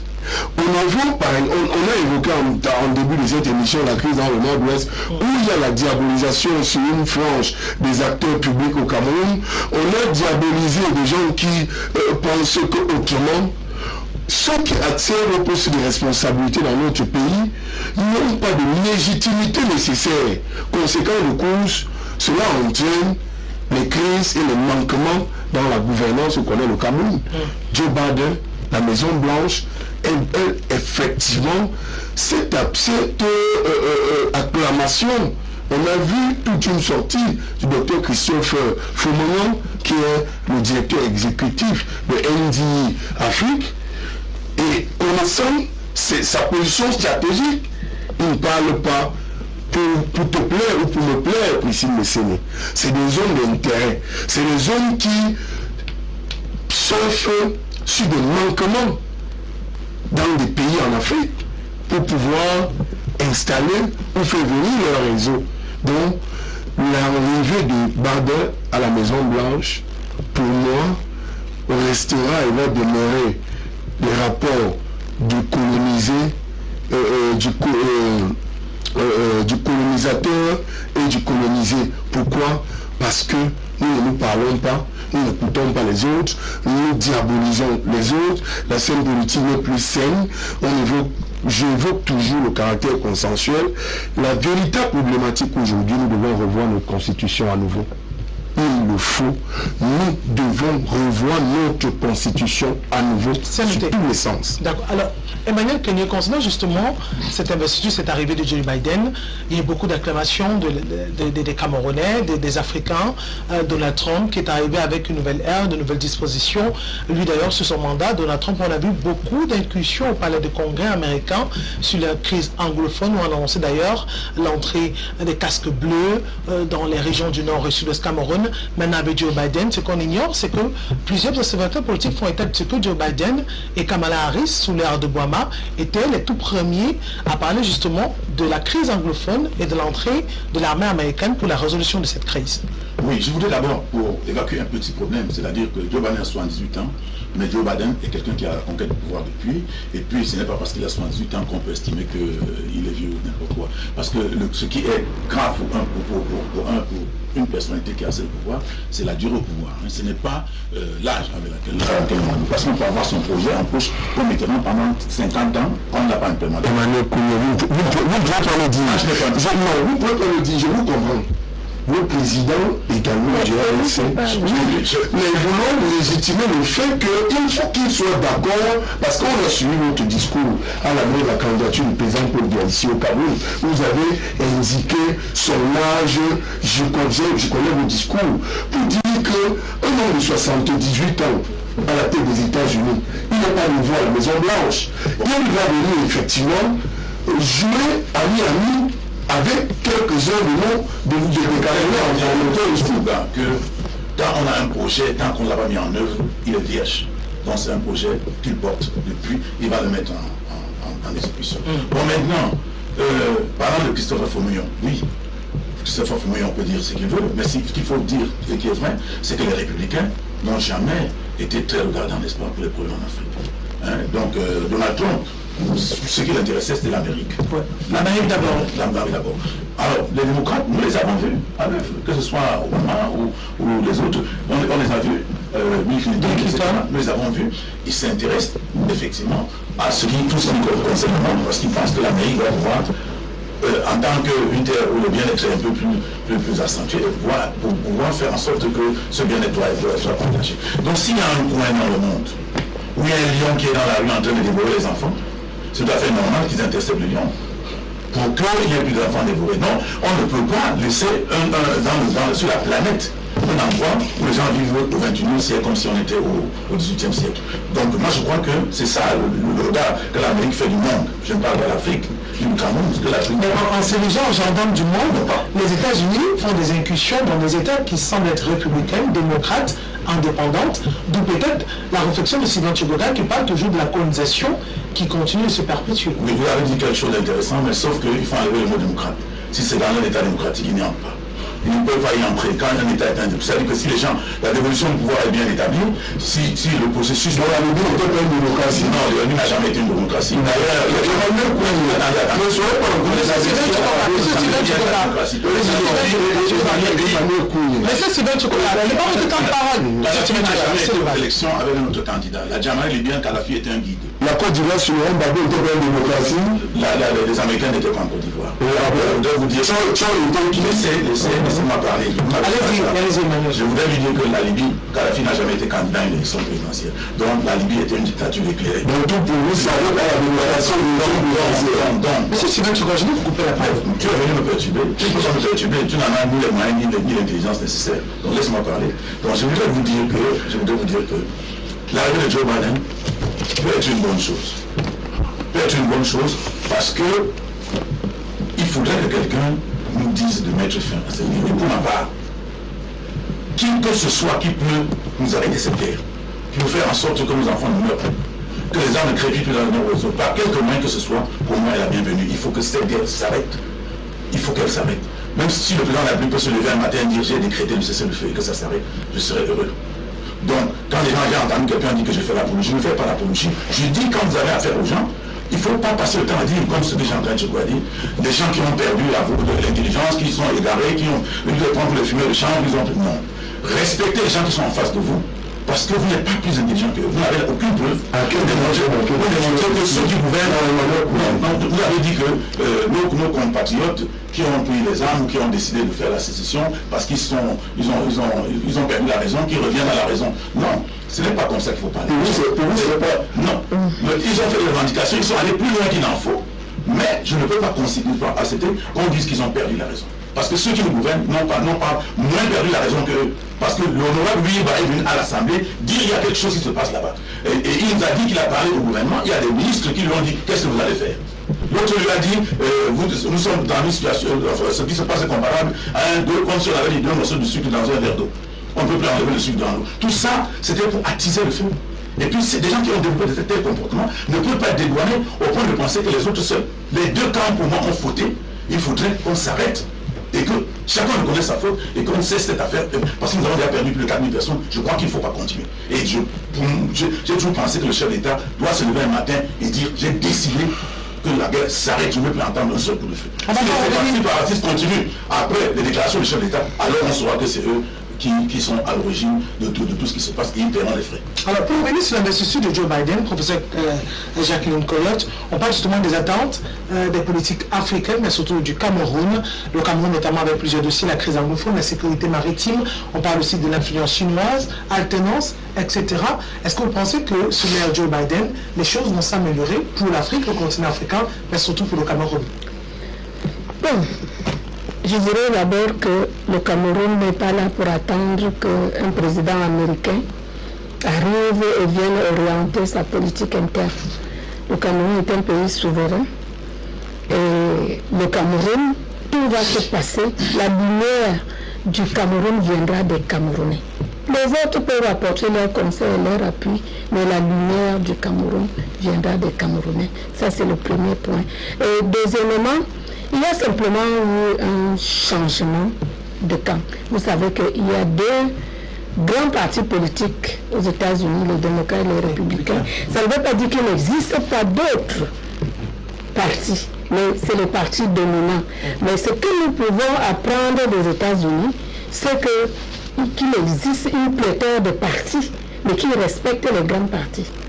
Parce que quand un parti, c'est qu'il est un petit parti et qu'il peut apporter sa contribution à une idée, c'est très bien. Mais quand un parti est un petit parti, mais il veut troubler l'ensemble, c'est ça qui est mauvais chez nous. Donc c'est d'abord la première leçon, qu'il existe une multitude de partis, mais qui contribuent à relever le niveau du développement des États-Unis. Et que deuxièmement, les démocrates ont une idéologie beaucoup plus portée à l'international. C'est-à-dire que nous attendons beaucoup plus d'actions de Joe Biden parce que les républicains, c'est d'abord les États-Unis. Les autres ne s'occupent pas beaucoup de la politique internationale. Donc ce n'était pas que Trump ne voulait pas venir, mais c'est leur idéologie.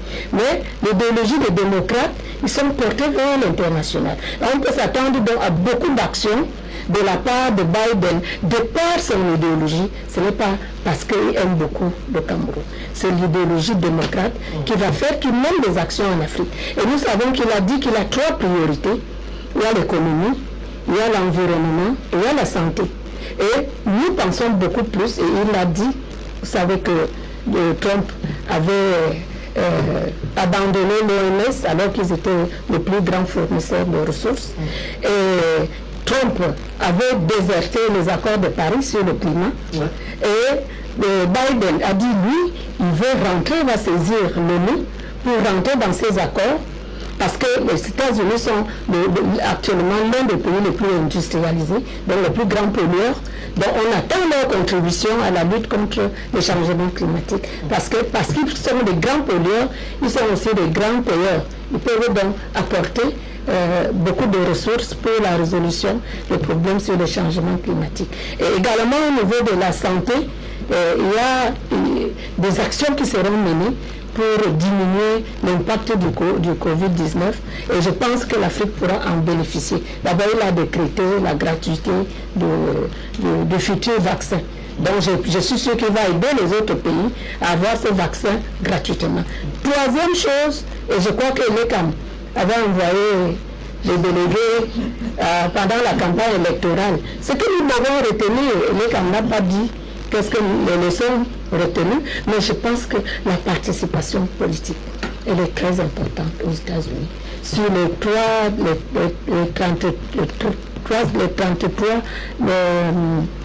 330 millions, quelque chose d'électeurs inscrits, il y a au moins 65% qui votent. Donc, nous avons aux États-Unis plus de 200 millions de personnes qui votent. Alors que chez nous, ici, nous sommes 25 millions, c'est à peine 3 millions qui votent. Donc il y a des gens qui ne sont pas prêts à participer politiquement, mais qui critiquent. Il y a des gens qui ne se sont jamais inscrits. C'est le moment pour tout le monde, M. Kouni, de s'inscrire sur les listes électorales. Voilà. Nous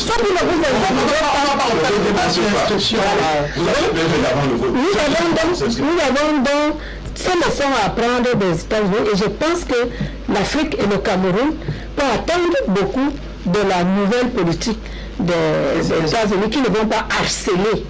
Parce que même comme Trump ne venait pas imiter un harceleur, tout le monde le sait.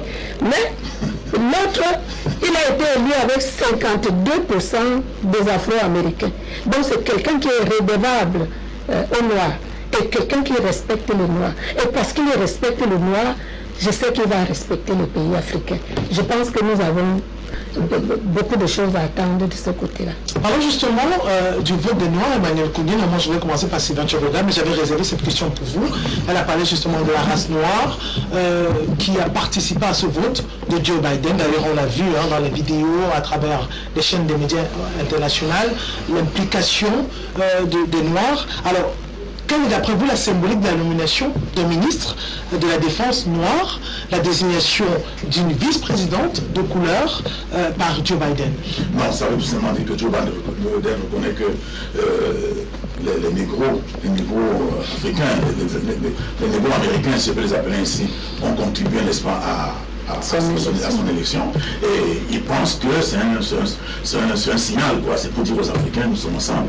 Et je pense que la présence de ces gens-là auprès de Joe Biden va nous aider parce qu'ils ne vont pas laisser l'Afrique continuer, n'est-ce pas, à être une zone d'ensauvagement. Je crois qu'on pourra profiter des 4 ans de Joe Biden pour voir une Afrique qui va, n'est-ce pas, s'émanciper sur le plan économique, sur le plan sécuritaire et sur le plan même du développement. Je compte beaucoup. Moi, je pense que nous rentrons dans une ère qui va pouvoir nous permettre de bouger un peu les lignes, et que des gens qui pensent qu'ils ont confisqué l'Afrique ou que Dieu a créé le monde et ils ont créé certains États doivent comprendre que personne n'a rien créé. Nous avons tous prouvé, par exemple au Cameroun, personne n'a créé le Cameroun, mais il y a des gens qui pensent ici, qui pensent bien au Cameroun, que Dieu a créé le monde et ils ont créé le Cameroun. Moi, je crois que c'est quelque chose d'intéressant.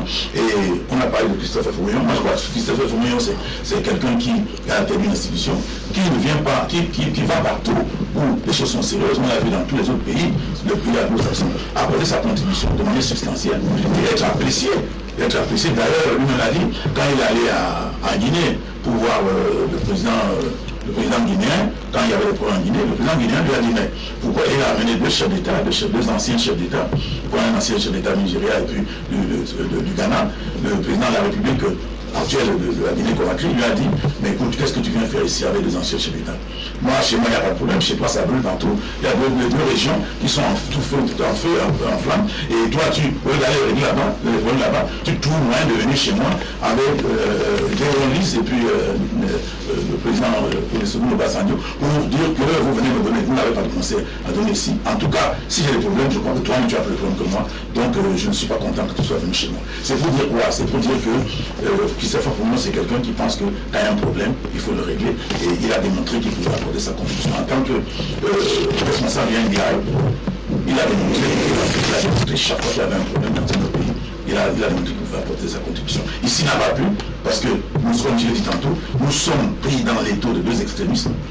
Ni les Amazoniens ne veulent comprendre, écouter personne, ni le pouvoir ne veut écouter personne, et ça, c'est notre problème. Il faudrait qu'on essaie de trouver un trait d'union qui permette qu'on mette fin à cette fâcheuse guerre. Et je crois que la désignation des Noirs aux États-Unis à des postes clés pourra, n'est-ce pas, amener ces gens qui ne veulent pas du tout ouvrir les oreilles, qui veulent être intransigeants, qui nous ont mis entre deux feux, de nous laisser tranquilles, parce que je compte beaucoup que ce sera peut-être pas des conseils ou pas, je ne sais pas quoi. Toujours est-il que quand quelqu'un est plus fort parle à quelques gens qui sont un peu moins forts, ils ont tendance à t'envoyer, surtout à ces gens-là qui sont en train de mettre sur pied une logique de la force. C'est un peu ça aussi l'impérialisme qu'on essaie de combattre. Alors, si tu regardes, alors on parle de la première démocratie du monde, on revient sur la première puissance économique qui a démontré sa fragilité de ses institutions avec l'attaque du Capitole avant l'investiture de Joe Biden qui avait été très militarisé.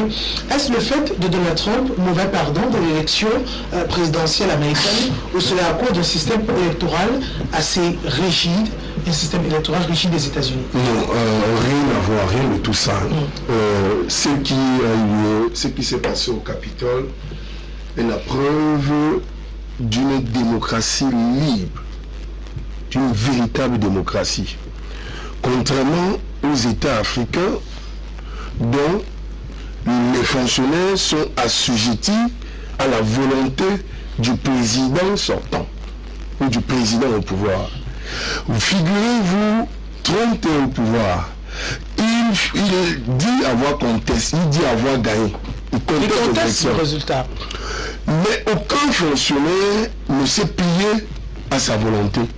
Mais quand c'est le cas en Afrique, quand vous êtes nommé, qui est élection ou pas, c'est le président. C'est le président. On fait tout. On travaille pour un an. Et puis, je veux dire, l'expression de la véritable démocratie, Donald Trump également, quand Biden a pris la parole, quelques heures seulement de ces événements, il a dit, ce sont les États-Unis. Quand Trump a dit, l'Amérique, les États-Unis n'appartiennent pas aux individus qui sont descendus dans la rue et qui seront poursuivis devant les juridictions compétentes. On dit quoi possible, mais si nous ne mettons pas en place des véritables institutions, avec des hommes qui ont la légitimité nécessaire, et non du copinage, et non des choses que les populations chez nous au Cameroun ne comprennent rien. Vous avez des gens, on dit qu'on organise des élections. À tout moment, l'opposition vous dit cette élection, elle n'est pas juste, elle n'est pas transparente. Elle a été entachée d'ici et là. Mais ceux qui sont en face, qui se considèrent comme fonctionnaires, se mettent en lieu et place des juges de ces hommes et ils bloquent totalement le mécanisme de l'expression de la dévolution du pouvoir des populations. La conséquence, c'est ce qu'on observe depuis les premières élections plurielles dans notre pays. Depuis, c'est vrai qu'il y a une sorte de tergiversation là-dessus, donc on dit 92, donc on parle de 97, où en permanence, vous avez une opposition qui contexte. Quand vous faites bien lecture, vous vous rendez compte qu'il y a un problème en matière de transparence dans le jeu démocratique dans notre pays. On s'arrange à confisquer toutes les manœuvres et les manettes du pouvoir. J'ai parlé d'un caractère consensuel autour des institutions, autour des instruments de dévolution du pouvoir. On vous parle par exemple aujourd'hui d'un code électoral qui ne donne que maintient au parti au pouvoir en place en ce moment au Cameroun de se maintenir et de rester au pouvoir. On vous parle par exemple du Conseil électoral qui ne fait pas l'unanimité, qui ne retrouve pas l'assentiment de toute la classe, de tous les acteurs politiques. Parce que une partie du jeu s'en est accaparée. On vous parle par exemple du Conseil constitutionnel aujourd'hui, qui également ne fait pas ne retrouve pas toute la sympathie des acteurs du jeu politique au Cameroun. C'est notre regard, j'ai envie de vous poser une question, c'est de savoir, est-ce que le cas américain, où Américain avec des institutions fortes, doit parler au Cameroun, où on semble plutôt avoir des hommes forts? Le cas américain doit parler au Cameroun.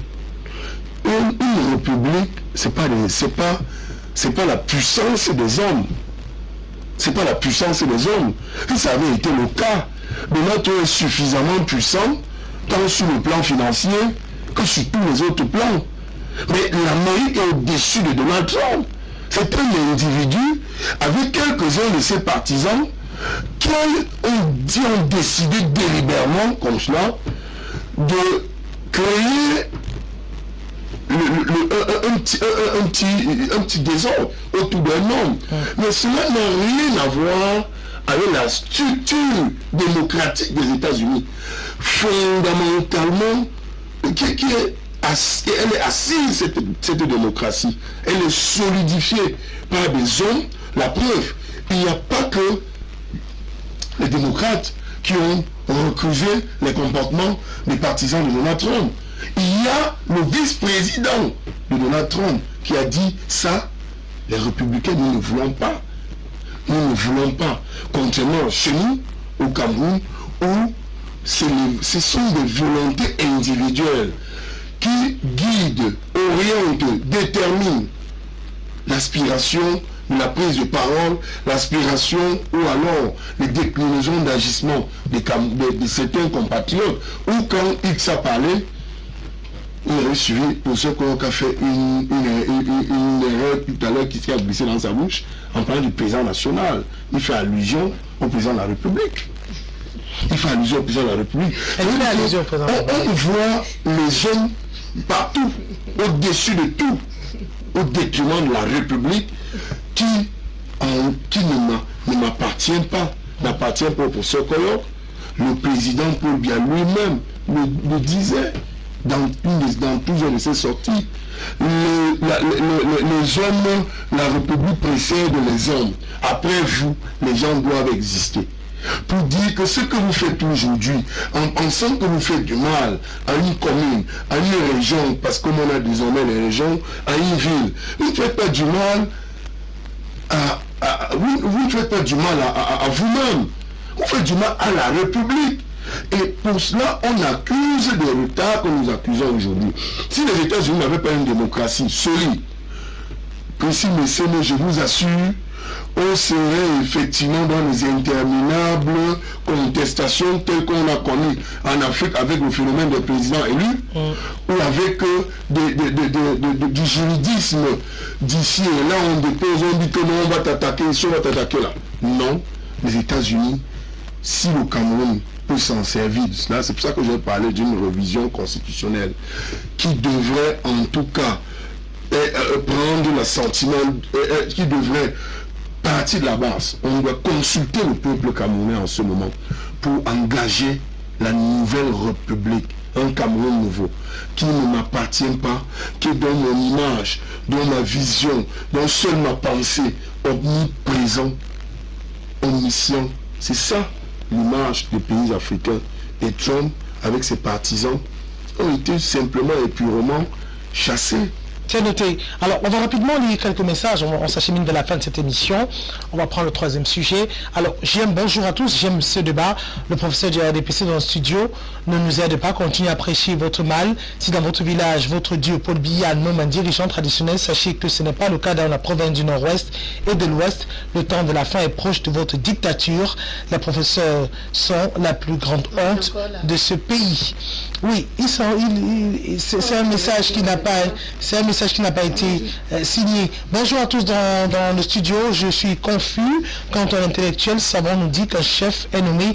Dites à madame dans les ateliers que le fond de mon village n'est pas... que le chef de... le fond de mon village n'est pas nommé. Le chef de mon village est l'héritier. Si le fonds actuel disparaît maintenant, tout le village sait qui prendra le relais. Peut-être qu'ailleurs, si les chefs sont nommés, il n'est pas trop tard, elle peut encore faire des recherches. D'autres messages arrivés, rapidement on va les lire parce qu'il y en a tellement. Bonjour, la dame sur le plateau est une humaine. Non, il ne faut pas dire ça quand même. Hein. On ne va pas lire ce message, je ne peux pas le lire. Il faudra avoir des propos un peu justes. Bonjour, cette dame a été élevée par la culture occidentale et ignore tout de la culture traditionnelle.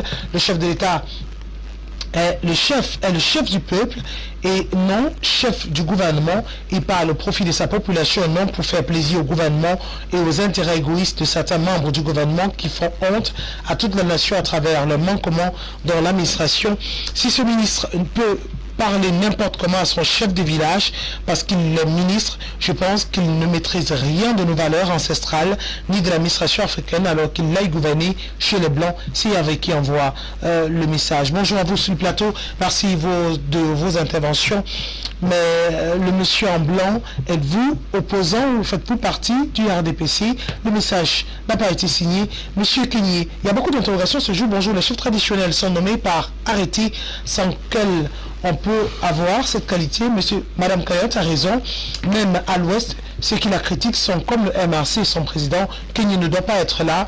Il ne comprend rien. Il raisonne comme le MRC. N'ont-ils pas perdu la raison? Ekobo a signé le message à Douala. Monsieur Cognier, êtes-vous du MSC? Ekobo, nous avons encore le message. Alors, bonjour. Comment est-ce qu'un professeur peut insulter des professeurs devant les élèves au lycée de Yemesoa? Nous, les élèves, nous sommes déjà à bout de ce professeur qui vient gâter un lycée depuis près de 7 ans.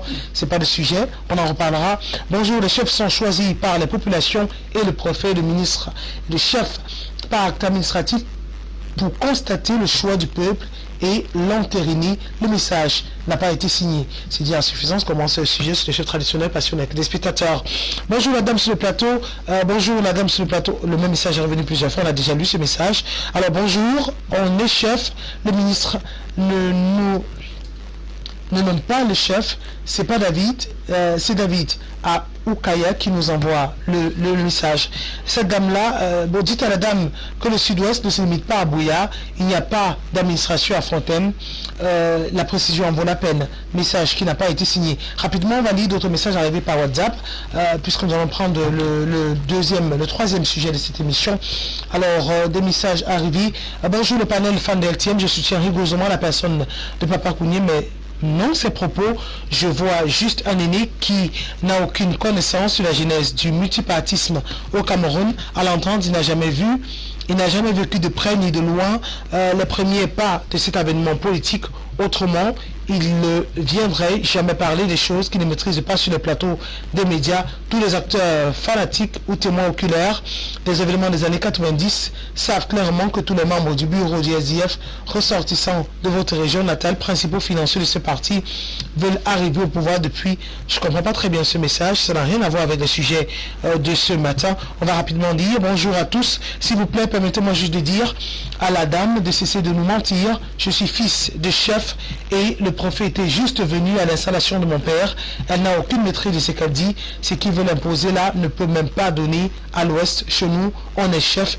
Landry de la Ménois nous envoie le message. Bonjour le panel, les chefs sont arrêtés chez nous par les notables. Demandez à cette dame qu'elle aille à l'ouest destituer un chef et le remplacer par arrêté par décret préfectoral. Philemon Ateke a signé le message. Alors, bonjour le panel, les chefs sont arrêtés chez nous par les notables. C'est Ateke, Philemon Ateke depuis Yaoundé qui nous envoie le message. Alors, on va lire un dernier message et puis on continue cette émission. Alors, bonjour, très belle émission. Pour moi, je dirais que le cas des États-Unis, les États-Unis n'ont rien à voir dans la gestion des pays africains, autres pays du monde.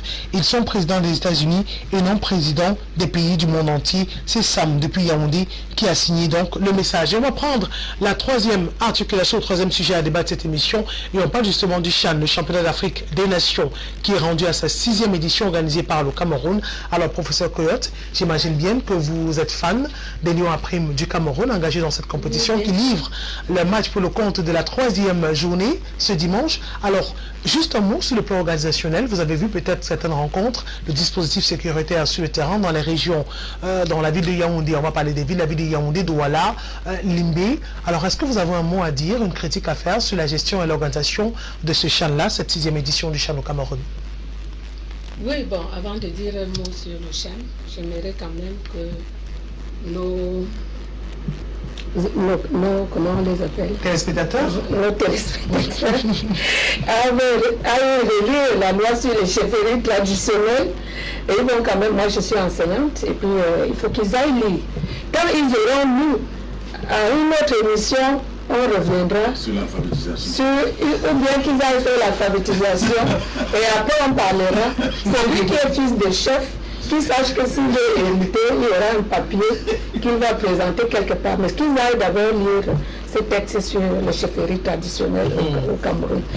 Par rapport au CHAN, je sais qu'ici il y a une seule chose qui met tous les Camerounais ensemble, c'est le football. Et je sais que tous les Camerounais attendent que le Cameroun gagne le match d'aujourd'hui. Je sais qu'ils sont en mesure de le faire. J'ai entendu parler des primes. C'est ce concept qui rebute tout le monde au Cameroun. Vraiment, s'il y a les primes à donner à ces enfants, vous donnez leurs primes. Mais maintenant, il y a un technicien qui est leader de l'équipe. Bon, moi, je ne suis pas un technicien de football, mais on dit couramment qu'on ne change pas l'équipe qui gagne. Le fait qu'on ne change juste à 4 joueurs dans une équipe qui avait déjà gagné, pour moi, ce n'était pas une bonne chose. Et je me dis donc que le coach a tout en main pour que ces enfants qu'on a vu jouer aient leur prime et jouent bien. Et qu'ils mettent les bons joueurs. C'est tout ce que je peux lui dire, c'est qu'il est technicien en la matière. Voilà, c'est la vie d'une femme sur le football. Alors, Emmanuel Kenyo, vous êtes un homme. On parle justement de la 3e journée de ce championnat d'Afrique des Nations et les Lions à Prime qui vont jouer cet après-midi face au Burkina Faso. Alors, peut-être un regard à faire. On a parlé des problèmes de primes dans la tanière des Lions à Prime. On a parlé de joueurs qui ont décidé de ne pas venir, notamment beaucoup de polémiques sur le cas de Jacques Zoua, qui n'a pas été présent ancien, alors qu'il a porté le brassard lors de la première sortie des Lions face au Zimbabwe. On revient aussi sur plusieurs polémiques au sein de la tanière, les mêmes effets qui produisent les mêmes causes, qui produisent les mêmes effets. En tout cas, c'est une répétition au Cameroun. Pensez-vous que le Cameroun a les chances de pouvoir arriver en quart de finale et peut-être demi-finale, finale de cette compétition? Le conseil que je peux donner à l'entraîneur, c'est de ne pas tendre les oreilles aux sirènes qui viennent des tribunes ou bien d'à côté. Parce que le fait de mettre Jean Zoua à côté, bon, il a pesé un peu sur le stade, mais un capitaine n'est pas seulement celui qui joue. Moi, je crois qu'il a mené ses enfants à la victoire. Et puis, le but de Cameroun pendant ce premier match était anthologique. C'était un très beau but. Donc, moi, je crois que l'entraîneur doit être sûr de lui. Parce qu'au deuxième match, on s'est rendu compte qu'il n'était pas sûr de lui. Il a un peu paniqué parce que modifier l'équipe comme il a fait, ça veut dire qu'une équipe qui vient de gagner, comme Mme Goyob l'a dit, moi je crois que ce n'était pas une bonne chose. Et je pense qu'il doit revenir au bon sentiment parce qu'aujourd'hui, il est question pour nous de faire au moins un match pour passer au second tour. Ouais. Donc il faudrait qu'on revoie tout ça et que notre, comment on les appelle encore, notre préparateur psychologique, entre guillemets, il y a plein de sous-entendus devant, travaille aussi pour que les choses se passent comme elles doivent, comme nous souhaitons. Mais je vais dire aussi que j'ai vu des bons matchs. Le Togo, par exemple, le but togolais l'autre jour, pour moi, ça m'a rappelé un but de 1984 ici, je crois que c'était en 84, lors de la finale Union contre Dieppe, où Jean Samé a marqué un but du pied gauche de 40 mètres. Quand j'ai vu ce but-là, directement l'image m'est venue aux yeux et j'ai trouvé que c'était anthologique, hein, c'était quelque chose d'extraordinaire. Donc pour vous, cette équipe des Lions à Prime a toutes les capacités, toutes les chances de se retrouver au quart de finale. C'est vrai aussi que l'équipe des Lions n'a pas toutes les capacités. Je ne pense pas que c'est la meilleure équipe de la Tchad. Mais nous sommes chez nous, on doit pouvoir mouiller le maillot et ceux qui sont au stade doivent porter l'équipe. Mais on ne peut pas dire qu'elle est la meilleure équipe, ce n'est pas possible. D'ailleurs, nous sortons d'une année où on n'a pas joué. Donc je crois que ces gars sont en train de faire un peu du surnaturel. Donc il faut continuer à les gonfler pour qu'on y arrive. Mais je dis qu'il y a des bons matchs. Ce que je parlais du Togo, je ne me serais pas attendu à ça parce que le niveau même de la compétition, qu'il y ait des actions de cette nature, moi j'ai trouvé ça assez extraordinaire. Parce qu'un gars de 35 mètres ose de cette manière, comme ce joueur togolais, j'ai trouvé que c'était extraordinaire. Et le but du Cameroun, c'était également extraordinaire. Ce gars je crois que c'est de... Banga? Ouais, de Coton de... Coton Sport de Garoua. Moi je crois que ce qu'il a fait était également extraordinaire. Donc c'est très plaisant, ça fait plaisir de voir une compétition comme celle-là. Donc nous avons tout intérêt, n'est-ce pas, à soutenir notre équipe et puis à dire à l'entraîneur de rester dans ses routes. Qu'il ne soit pas en train d'écouter tout ce qu'on dit et puis à tout moment il pense qu'il ne va pas gagner, etc. Moi je crois que la première équipe était bonne. Mais peut-être des beaux matchs aussi, avant d'avoir la parole, avant de donner la parole à Simon Tchogoga, des beaux matchs parce qu'on a des beaux stades aussi. C'est vrai qu'on a longtemps critiqué la construction de tout le monde, mais finalement le résultat semble très beau. Vous savez, quand nous avons eu l'indépendance, on a eu 1 million de morts. On a trop pleuré, mais quand on est indépendant, on a oublié le million de morts. Donc on a volé tout l'argent, mais quand on a eu le stade, même si le stade ne vaut pas son prix, bon, on est content quand même de voir ce stade. On est content de voir ce stade-là. Et je crois qu'on va oublier tout le vol qui a même que les voleurs, ils ont peut-être chez Dieu pour se plaire, pour Dieu va régler le compte des comptes avec eux, mais nous sommes quand même contents de l'équipement sportif qui nous est donné, et puis je crois que ça reste dans notre héritage. Ouais. Et puis nous intéressons à ça. Tant pis pour ceux qui ont volé, de toute façon, ça nous concerne plus ou moins. Allez, je suis très content d'avoir votre réaction sur le sujet parce que longtemps vous avez décrit cette situation et très heureux de constater que vous appréciez les stades camerounais. Alors, Simon Tchogoga, journaliste, alors je parle justement avec vous sur le plan organisationnel de cette compétition, le CHAN. Alors, tous les observateurs de football parlent d'une très bonne organisation, des locaux des stades, des infrastructures sportives qui sont très beaux. D'ailleurs, on a vu des vidéos qui sont diffusées sur les réseaux sociaux. Alors, selon vous, quelle est la note que vous pouvez attribuer à l'organisation du CHAN et au COCAN? Ça c'est une question, elle est embarrassante. Je suis loin d'être une agence de notation. Mais tout ce que je veux dire, je ne suis pas spécialisé dans les questions de sport. Vraiment, je ne suis pas spécialisé dans les questions de sport. Mais les informations qui nous parviennent pour ceux qui ont déjà visité nos infrastructures aujourd'hui sont bonnes. Mais moi qui fais la prospective en matière d'analyse, puisque je suis beaucoup plus sur le champ politique, c'est qu'en réalité, oui, nous sommes dotés de certaines infrastructures, mais comment est-ce que nous allons pouvoir capitaliser ça? C'est maintenant. J'espère que le plan stratégique de la construction de ces stades a pris en compte, en tout cas, comment faire pour capitaliser ou pour rentabiliser ces stades. Parce que quand on regarde le problème du football camerounais avec la note du pass, on se pose bien la question, est-ce que cela valait la peine? Pour d'aucuns, tout de suite, ils vous diront non, parce que le Cameroun n'a pas de championnat. Le Cameroun n'a aucune compétition sportive digne de ce nom qui permet au Cameroun de valoriser un stade comme ça. Mais la Libye n'a pas de championnat. Le championnat a été arrêté à cause de la Covid-19. La majorité des équipes n'ont pas de championnat. Je parle de la prospective. La Covid est venue trouver une situation de football camerounais. Elle était instable. Elle n'existe même pas sur son aspect stratégique et même sur son aspect du benchmarking. En quoi aujourd'hui les gens nous vont au stade, si vous demandez aux Camerounais lambda le nombre de 20 joueurs camerounais locaux ici, on ne connaît pas. Parce que vous intéressez pas aux questions. Vraiment, je ne m'intéresse pas aux questions de sport, y compris les autres. Mais alors, on va interroger sur le championnat européen. Tout de suite, toujours direct. Vous connaissez le nom d'un ministre? Ça oui, ça tout le monde. Vous ne pouvez pas dire ça. Non, vous connaissez pas aussi. Non, vous ne pouvez pas, Emmanuel Kouye. Je peux vous donner nom après le poste ministériel de tous les 60 membres du gouvernement. Ça, c'est mon champ de compétences. Je vais vous dire précis, il ne faut pas que Emmanuel Kouye me distrait un tout petit peu. Quand vous regardez le stade du Japon, vous posez la question, est-ce que c'est l'État du Cameroun qui mettra de l'argent pour entretenir ces infrastructures? Comment est-ce que nous allons pouvoir réussir? Qu'est-ce qui est en jeu? Parce que regardez, le champ finit le 7 là. Oui, c'est une compétition, les gens payent des billets pour accéder au stade. Après le 7, on fait le stade. Non, mais après le 7, il y aura un championnat qui va être relancé. On est dans l'incertitude.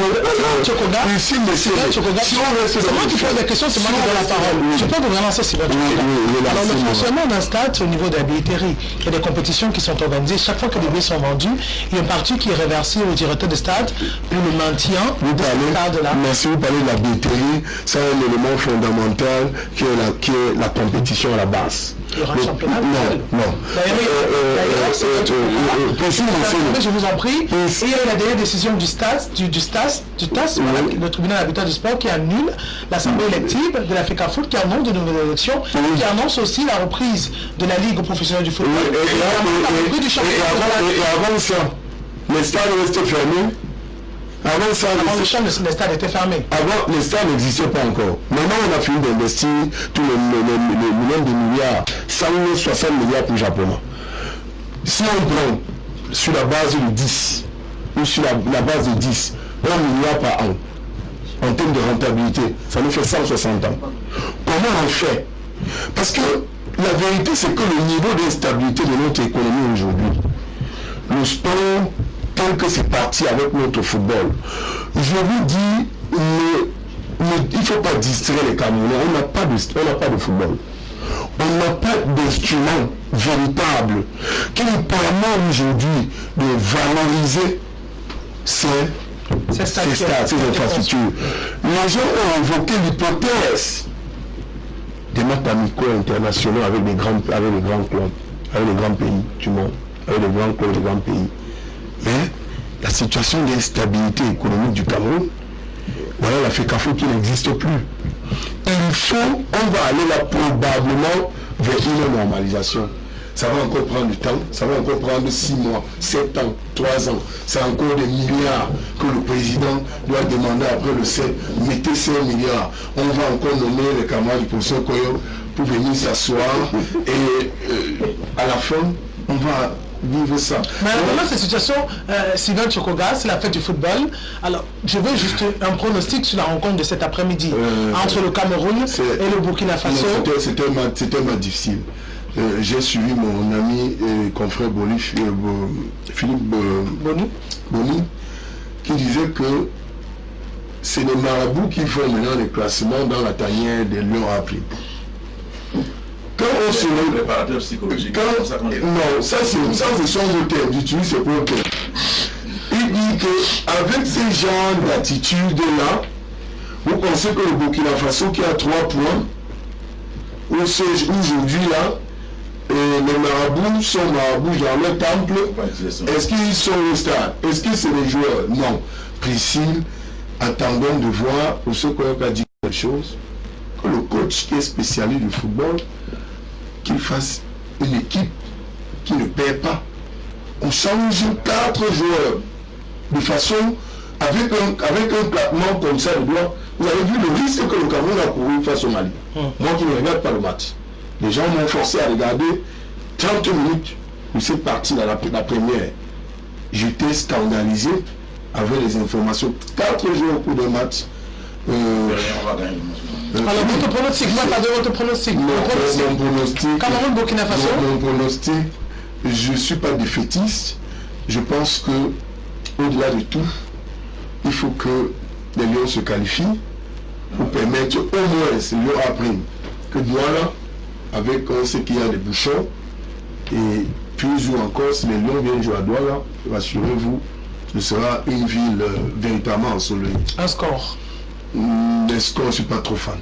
Vraiment. Alors, Emmanuel Cogné, un score, pronostic de sa rencontre, Cameroun, Burkina Faso. Je voudrais lui dire que même le stade de France, quand on finit de jouer le match, on ferme le stade. Et je voudrais également lui dire que c'est un complexe sportif qu'on est en train de créer là-bas. Il faut tout simplement que le stade soit géré et non administré, que les administrateurs ne viennent pas encore s'installer dans le stade parce qu'il faut les piscines, il faut les lieux de loisirs, il faut les activités commerciales, tout ça. S'il y a un bon gestionnaire, on peut toujours essayer de trouver des moyens d'entretenir le stade. Bon, maintenant, pour aujourd'hui, nous avons juste besoin de nous pour nous qualifier parce que si on a 5 points, je crois que on va le deuxième tour. Donc, nous pouvons faire même un peu partout, ça ne gênerait pas. Un peu partout. Ouais. Alors, c'est 1-0. 1-0 pour le Cameroun, une victoire du Cameroun. Allez, on va tout simplement dire qu'on souhaite une victoire des Lions à prime pour cette troisième journée des phases de poule. Ce sera au stade Amadou et de Lyon. On dit une rencontre entre le Cameroun et le Burkina Faso. Victoire des Camerounais qui les permettra de se qualifier tout simplement pour les quarts de finale avec 7 points. C'est tout ce qu'on leur souhaite. Alors, tout le monde derrière les Lions à prime, comme les différents panélistes sur ce plateau, on oublie les différentes idéologies des partis politiques. Alors, on se donne rendez-vous dimanche prochain lorsqu'il sera 11h pour une autre édition de Politiquement Incorrect. Les programmes se poursuivent sur LTM Télévision. Dans quelques instants, votre émission de l'après-midi, Bantou. Merci à vous, Emmanuel Cogné. Merci, professeur Jacqueline Boyotte. Merci, Sylvain Tchouboula. Rendez-vous donné, rendez-vous pris dimanche prochain lorsqu'il sera 11h. Au revoir à tous et bon fin de week-end.